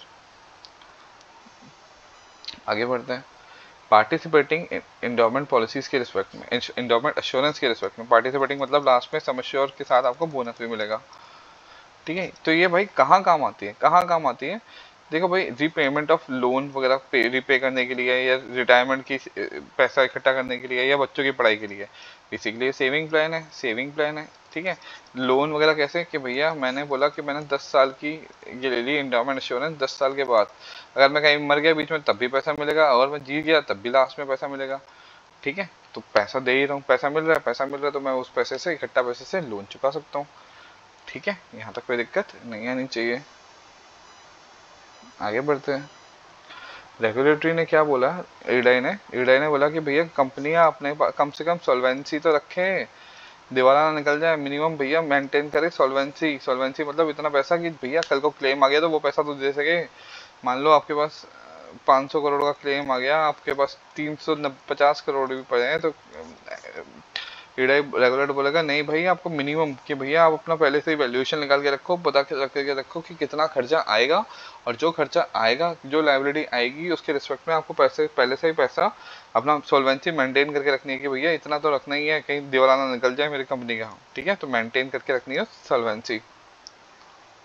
आगे बढ़ो, नेक्स्ट क्या कह रहे हैं भाई, व्हाट इज द रीजन, अब देखो एक सेकंड ना, हाँ क्या कह रहे हैं भाई, what is the reason for premium, देखो प्रीमियम अंडर विथ प्रॉफिट जो होती है, विथ प्रॉफिट जो होती है उसका उसका जो वो महंगी होती है विदाउट प्रॉफिट से, ऐसा क्यों भाई, ये गधों वाला क्वेश्चन है ये, मतलब ये वैसा क्वेश्चन है कॉमन सेंस का कि अगर मैं विथ प्रॉफिट दे रहा हूँ, यानी मुझे सम एश्योर के साथ कुछ एक्स्ट्रा चीज़ दे रहा हूँ, तो ऑब्वियस ही बात है ना, जब मैं कुछ एक्स्ट्रा चीज़ दे रहा हूँ तो भाई ऑब्वियस ही बात है कि भाई उसका पैसा तो ज़्यादा रहेगा।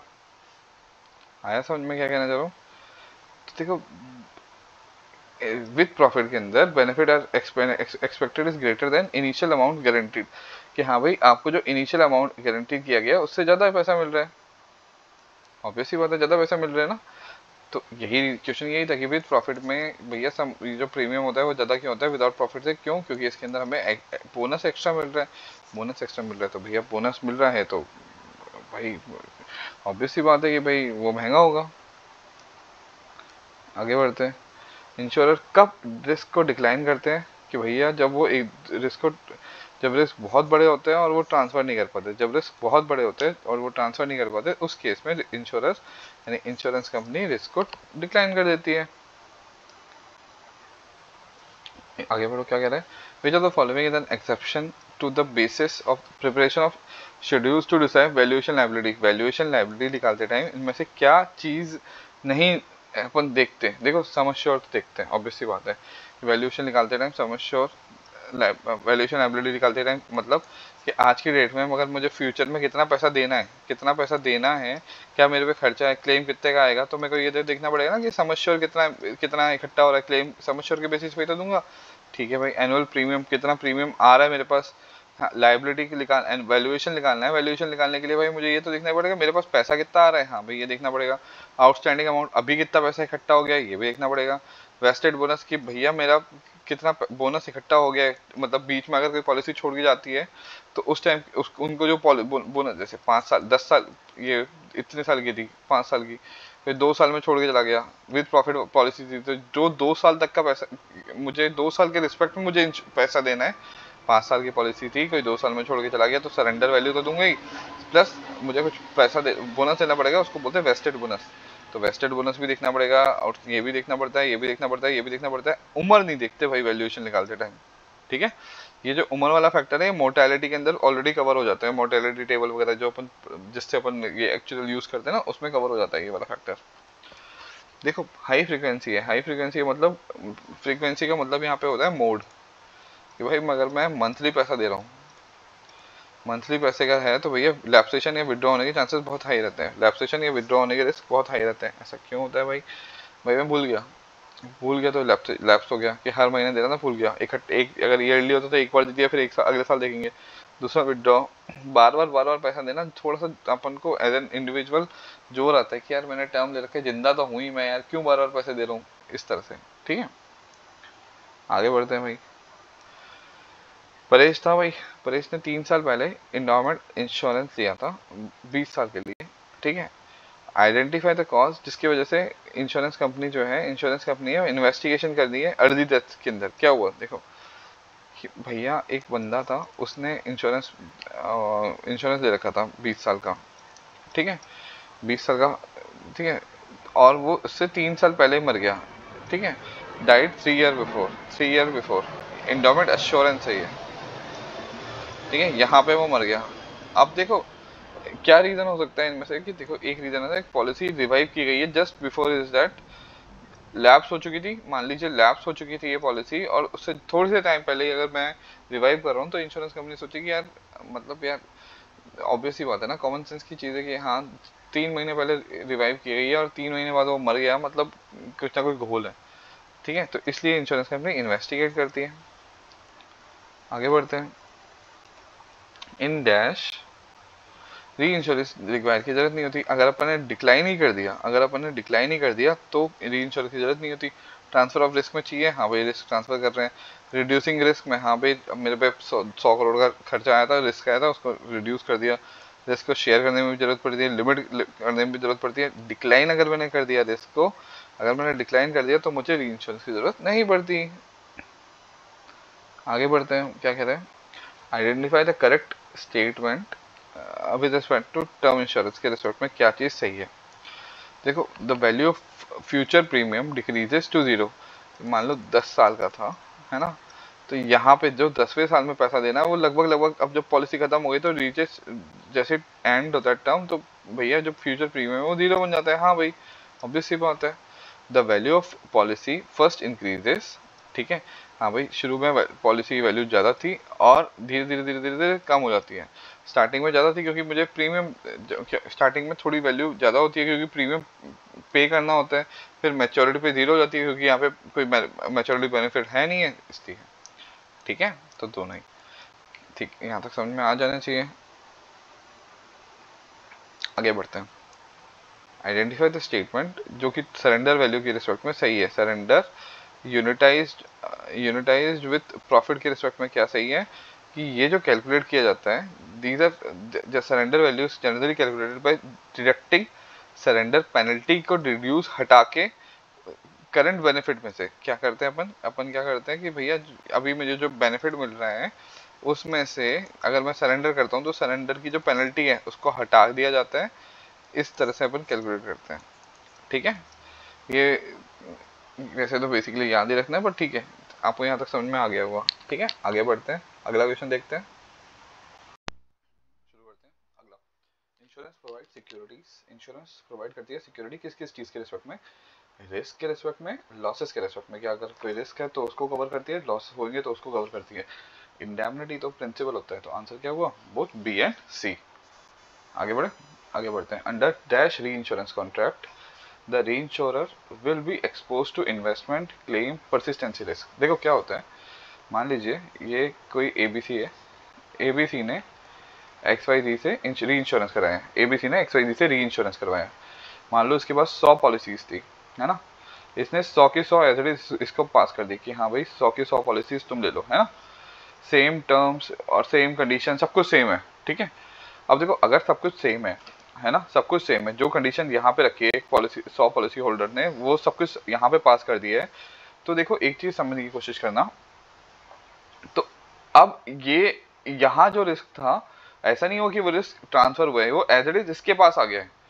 यानी अगर यहाँ, अगर अभी में 3 लोग मरते हैं, यहाँ पे 3 लोग मरेंगे तो वो 3 लोग यहाँ पे भी आ जाएगा, इनको भी इन 3 लोगों को देना पड़ेगा। अगर यहाँ पे अगर पैसा डूबता है या कोई प्रीमियम देना बंद करता है तो इनको भी वही चीज सफर करनी पड़ेगी। समझ रहे हो? तो इस तरह का, यानी पूरी पूरी ओरिजिनल चीजें एज इट इज उठा के दे दी है, उसको बोलते हैं ओरिजिनल टर्म्स। क्या बोलते हैं? Original terms. तो ये कौन सा रिस्क होता है? ओरिजिनल टर्म, जहां री इंश्योरर पूरी तरीके से एक्सपोज होता है, इन्वेस्टमेंट हो या चाहे क्लेम हो। यहाँ पे 4 क्लेम आए तो यहाँ पे भी 4 क्लेम आएंगे। परसिस्टेंसी, यहाँ पे अगर 5 लोगों ने छोड़ दिया तो यहाँ पे भी 5 लोगों ने छोड़ दिया, क्योंकि एज इट इज कॉपी करके वहां पे आगे पोस्ट कर दिया ना। ठीक है, समझ में आ गया होगा आपको। आगे बढ़ते हैं। Which of the following requires to be closely monitored so that the likely downside risk। देखो, मार्केट, जहां पे भी मार्केट वैल्यू रिस्क आएगा ना, तो सबसे पहले अपन इक्विटी देख चेक करेंगे कि इक्विटी कहीं दे रखा है, क्योंकि अगर मार्केट ऊपर या नीचे होता है तो मेरा इक्विटी एक्सपोजर का सबसे ज्यादा रिस्क हो जाता है। ठीक है, यानी ऐसा रिस्क जो इन्वेस्टमेंट मार्केट का वैल्यू गिरने या उठने की वजह से होता है। तो इसमें आंसर क्या हुआ? Equity exposure. Which of the following, equity को कितना एक्सपोज किया है उसको बहुत क्लोजली मॉनिटर करना पड़ेगा मार्केट वैल्यू रिस्क को की टॉलरेंस को लिमिट करने के लिए। ठीक है, आप तो मोटे मोटे वर्ड्स पकड़िए। ठीक है, आगे बढ़ते हैं। Dash are consider to be sufficient if actual experience. अब देखो, रिगार्डिंग अगर मैंने एक पर्टिकुलर पॉलिसी का इंटरेस्ट, मतलब जो पैसा इन्वेस्ट करने के बाद जो इंटरेस्ट आया, उसकी उन 100 पॉलिसी की मोर्टेलिटी, उनका एक्सपीरियंस, ये मैंने कैलकुलेट करके रखा और वो एक्चुअल के बराबर आ रहा है। तो यानी मैंने क्या चीज़ सही ली है? मैंने प्रीमियम सही लिया है उनसे, कि भाई मैंने 100 लोगों की रिस्पेक्ट में इनको इंटरेस्ट कितना मिला, उनका क्या बोलते हैं मोर्टेलिटी कितना रहा, एक्सपीरियंस कैसा रहा, वो मेरे एक्चुअल के बराबर आ रहा है। ये मैंने ऑन पेपर किया था, है ना। ऑन पेपर अगर मैंने कैलकुलेट किया कि हाँ भाई ये मेरा इतना रहेगा, तो इस हिसाब से मुझे इतना प्रीमियम लेना है, और एक्चुअल में भी उतना ही प्रीमियम बैठ रहा है, तो यानी मैंने प्रीमियम बिल्कुल परफेक्ट लिया है। ठीक है, आगे बढ़ते हैं। Dash is not always guaranteed under life insurance plan. देखो, लाइफ इंश्योरेंस प्लान में बहुत सारे होते हैं, प्योर इंडोमेंट हो गया या टर्म हो गया, है ना।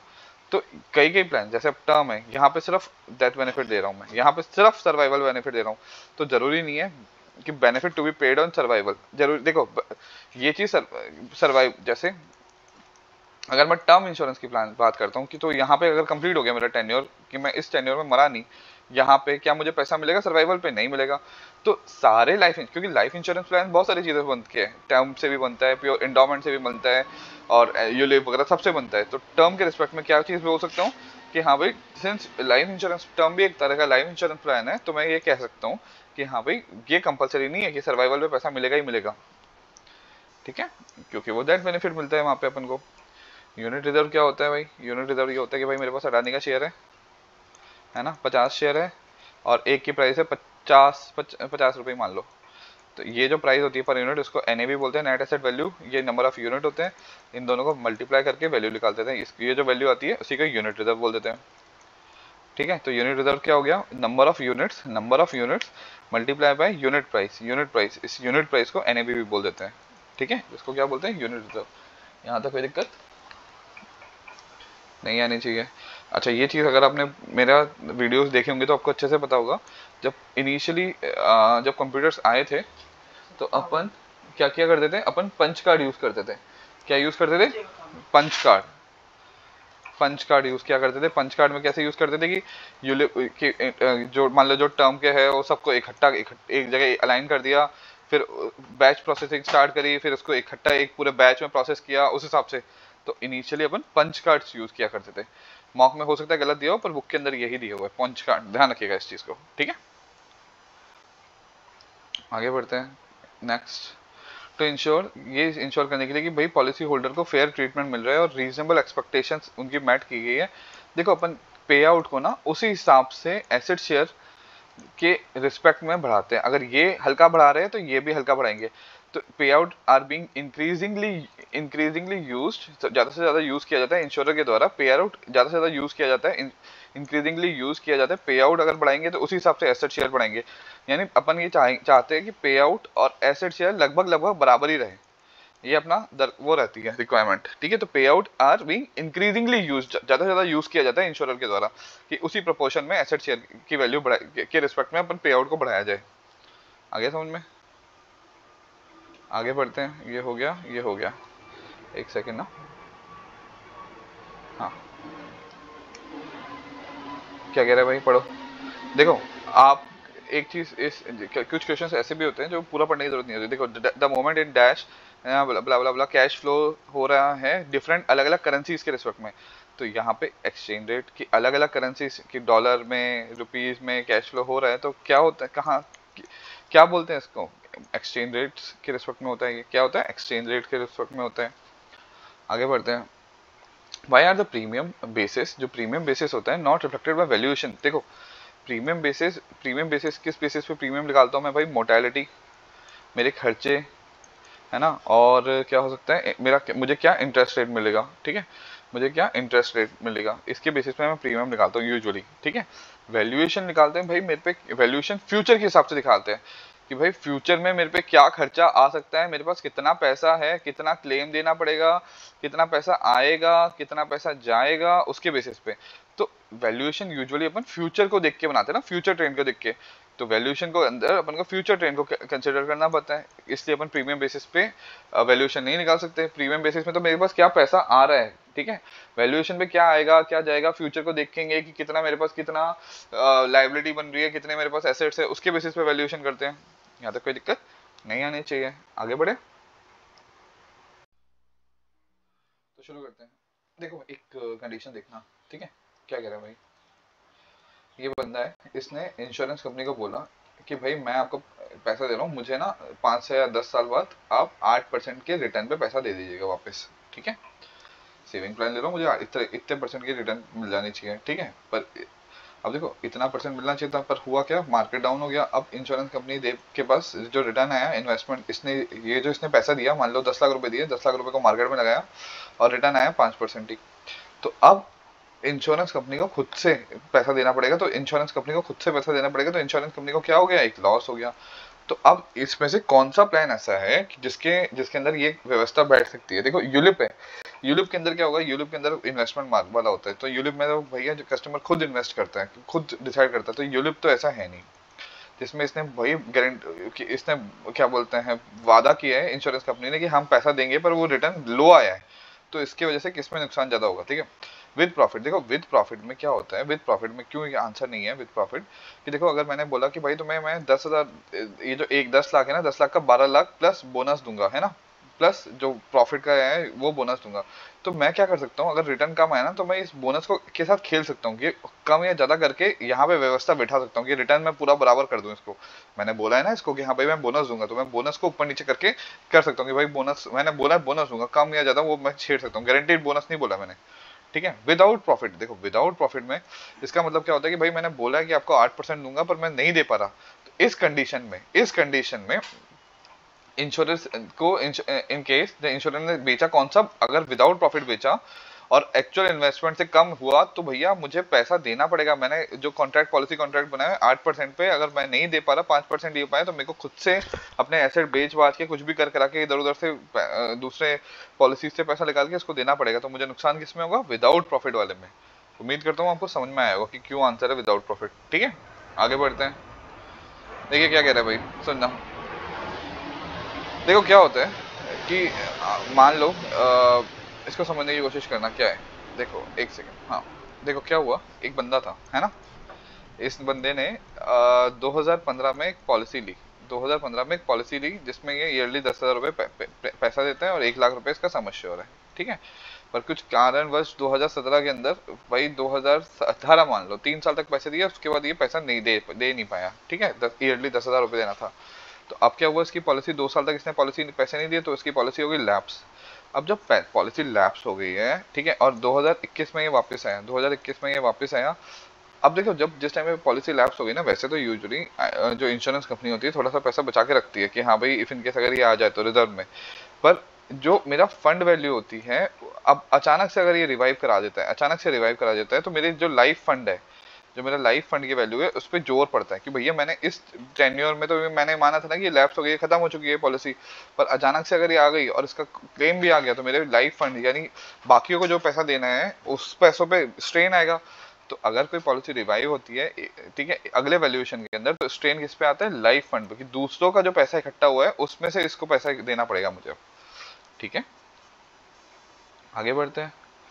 देखो यार, ये आपको अगर अच्छे से आपने पढ़ा हुआ हो तो बहुत अच्छे से पता होगा कि री इंश्योरेंस के लिए कुछ नियम एडाई ने दिए थे कि भैया एक्चुरियल जो होता है उससे आपको पहले री इंश्योरेंस का पूरा आपको प्रोग्राम बना के रखना पड़ता है।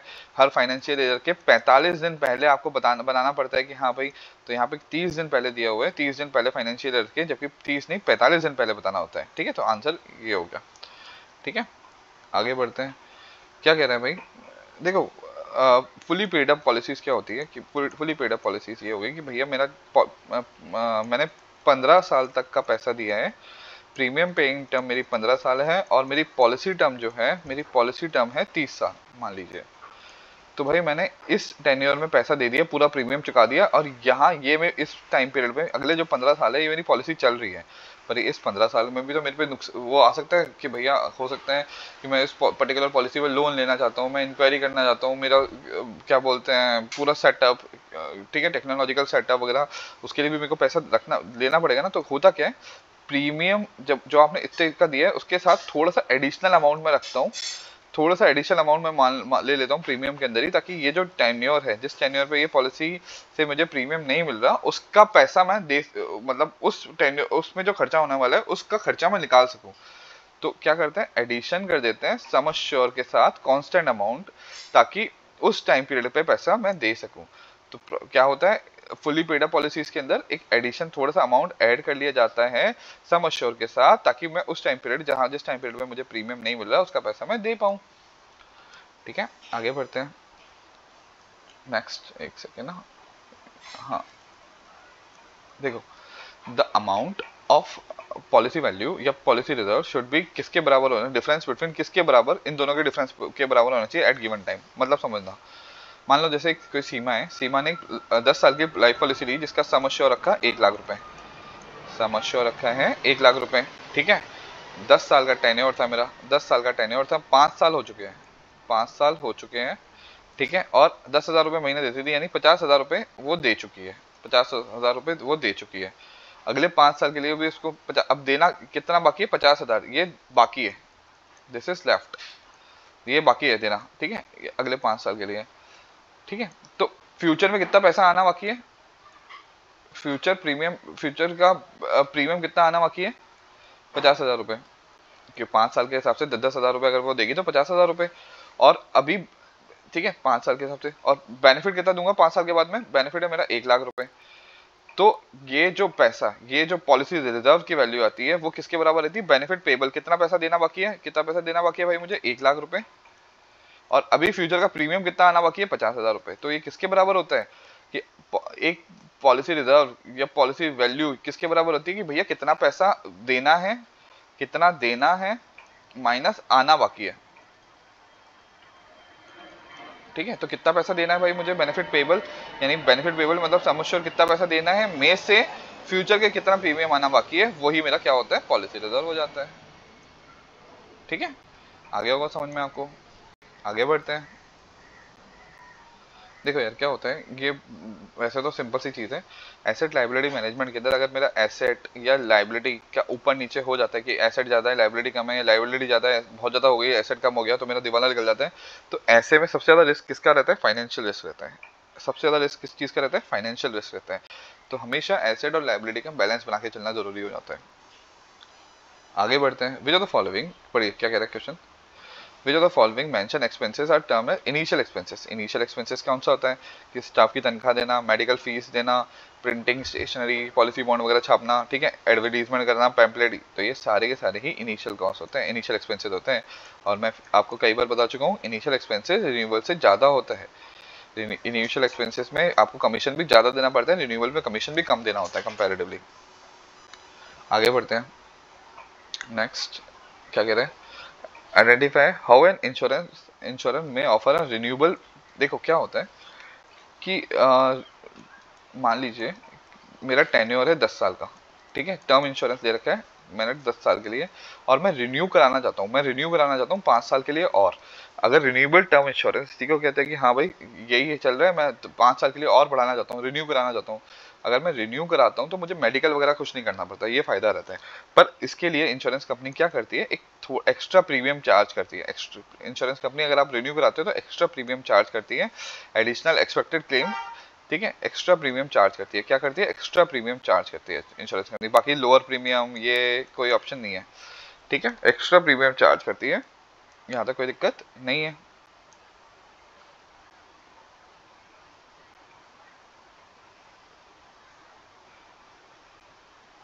ठीक है, इसमें यहाँ पे नॉट आ गया है, या फिर इसके अंदर यहाँ पे पूरा पूरा सारे के सारे एक्सपेंसेस जो होंगे वो पूरा कवर किया जाएगा इसके अंदर, ठीक है, उस एक्स्ट्रा प्रीमियम के थ्रू।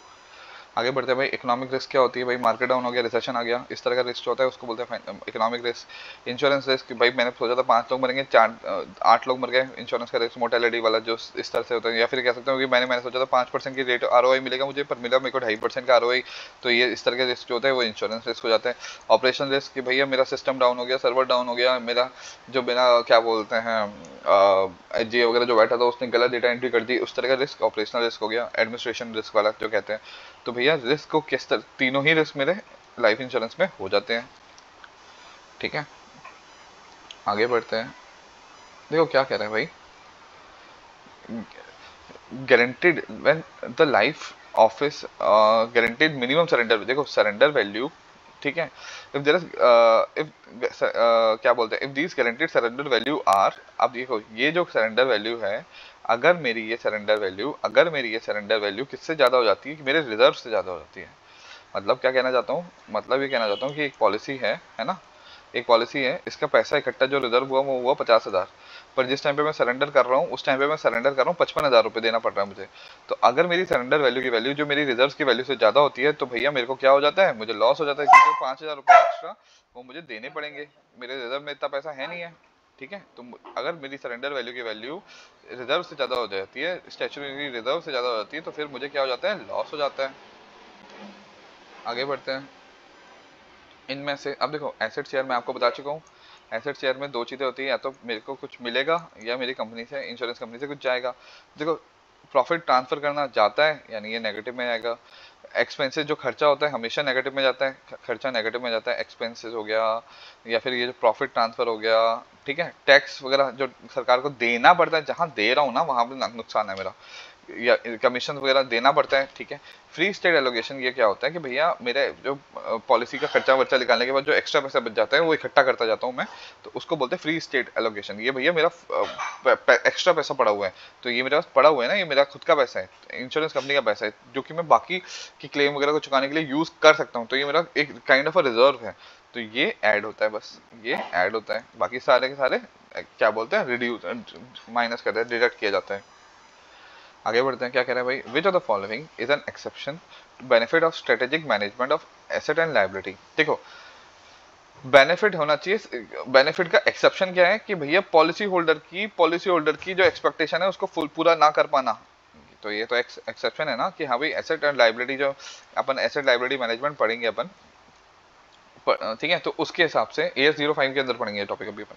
तो उसके हिसाब से अगर अपन देखा जाए तो भैया अगर मैं कस्टमर की जो मेरी बेसिक एक्सपेक्टेशन है वो पूरा नहीं कर पा रहा, तो ये मेरा एक्सेप्शन ही हुआ ना, एक्सेप्शन की बात कर रहे हैं कि हाँ भाई क्या इनमें से नहीं है, ठीक है। आगे बढ़ते हैं। क्या कह रहे हैं भाई, पढ़ो एक बार question. What is the transfer of risk. अब देखो ये दो कौड़ी का क्वेश्चन है बेसिकली, मतलब पता नहीं क्यों ऐसा अल्फाजों में घुमाया है।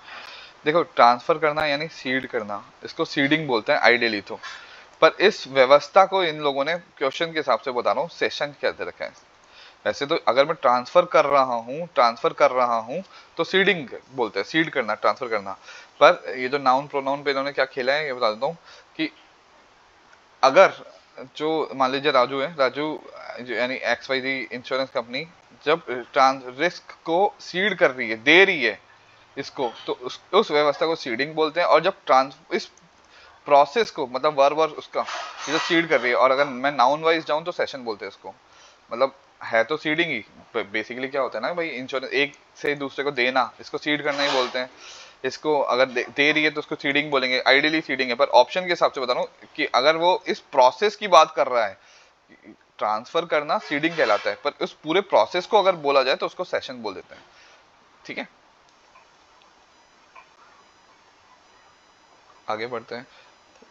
ठीक है, इस क्वेश्चन को आप एक बार फिर से अपने लेवल पे भी चेक कर सकते हो। आइडियली इसका आंसर सीडिंग होना चाहिए था, पर मॉक के हिसाब से सेशन दे रखा है तो मैंने बता दिया कि सेशन क्यों होगी। अगर वो पूरे प्रोसेस को अगर अपन देख रहे हैं तो उसको सेशन बोल देते हैं। ठीक है, क्या कह रहे हैं, ऑन सरेंडर। देखो, अगर मेरे को प्रीमियम ले लेना था 10,000 रुपये, पर मैंने सोचा कि यार एक काम करते हैं, अगर आपने पढ़ा हो कि अपन अगले एज का प्रीमियम ले लेते थे कि 30 साल पे प्रीमियम 10,000 रुपये बनना था, अपन क्या करते हैं, इंश्योरेंस कंपनी थोड़ा सा एक्स्ट्रा ले लेती है 12,000 रुपये।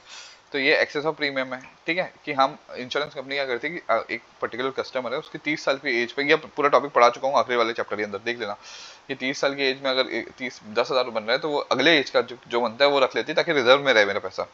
अब देखो, आइडियली 10,000 रुपये प्रीमियम बनना चाहिए, तो 2,000 रुपये मैंने रिजर्व एक्स्ट्रा रख रखे है ना, एक्स्ट्रा। ठीक है, तो अब अचानक से ये एक्सेस ऑफ प्रीमियम है, ये एक्सेस ऑफ प्रीमियम है, एक्सेस ऑफ प्रीमियम है। ठीक है, थोड़ा सा दो ऐसा मैं एक्स्ट्रा रखता हूँ। ठीक है, अब मान लीजिए अगर ये पूरा पूरा क्लेम इकट्ठा आ जाता है तो ये पूरा पैसा क्यों नहीं रिफंड करता, पूरा पैसा क्यों नहीं रिफंड करता, कि भाई ये जो पैसा है ना, ये जो पैसा है कि अगर सारे लोगों ने एक साथ पैसा निकाल लिया, अगर सारे लोगों ने एक साथ पैसा निकाल लिया तो इंश्योरेंस कंपनी क्या हो जाएगा, एक ऐसी पोजीशन में आ जाएगी जिसपे वो बाकी लोगों को पैसा दे नहीं पाएगी।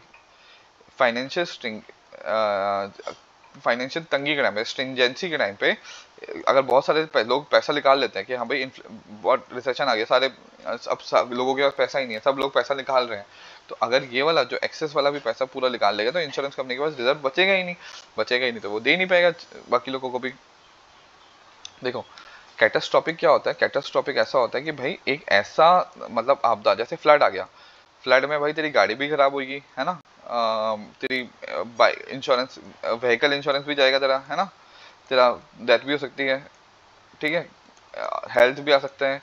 तो एक ऐसी आपदा जिसकी वजह से मेरे कई सारे इवेंट ट्रिगर हो रहे हैं, तो उसको बोलते हैं कैटास्ट्रॉफिक। ठीक है, और अगर इसका री इंश्योरेंस कर रहा हूँ तो ये इंडिपेंडेंट नहीं होता, क्योंकि नॉन इंडिपेंडेंट होता है। क्यों? क्योंकि नॉर्मली क्या होता है, क्लेम इंडिपेंडेंट होता है कि ये व्हीकल का आ रहा है तो वो अलग है, इसका आ रहा है तो अलग है, इसका आ रहा है तो अलग आ रहा है। यूजुअली अगर अपन देखें तो कि व्हीकल का आ रहा है तो व्हीकल का इंश्योरेंस अलग आता है, फलाने का इंश्योरेंस अलग आता है। बट कैटास्ट्रोफिक में क्या होता है, कैटास्ट्रोफिक में क्लेम एक साथ ही एक इवेंट के साथ ट्रिगर हो जाते हैं, एक ही इवेंट के साथ। कि हाँ भाई ऐसा नहीं है कि ये, मतलब कहना क्या चाह रहा हूँ कि भाई ऐसा नहीं है कि ये इससे इंडिपेंडेंट है, समझ रहे हो आप, कि अगर आपका डेथ हो रही है 50 लोगों की तो, और आपकी 100 गाड़ियां खराब हो रही है, तो ये दोनों आपस में इंडिपेंडेंट है? नहीं, आपस में इंडिपेंडेंट नहीं है, ट्रिगर तो से एक ही इवेंट से हुआ है ना।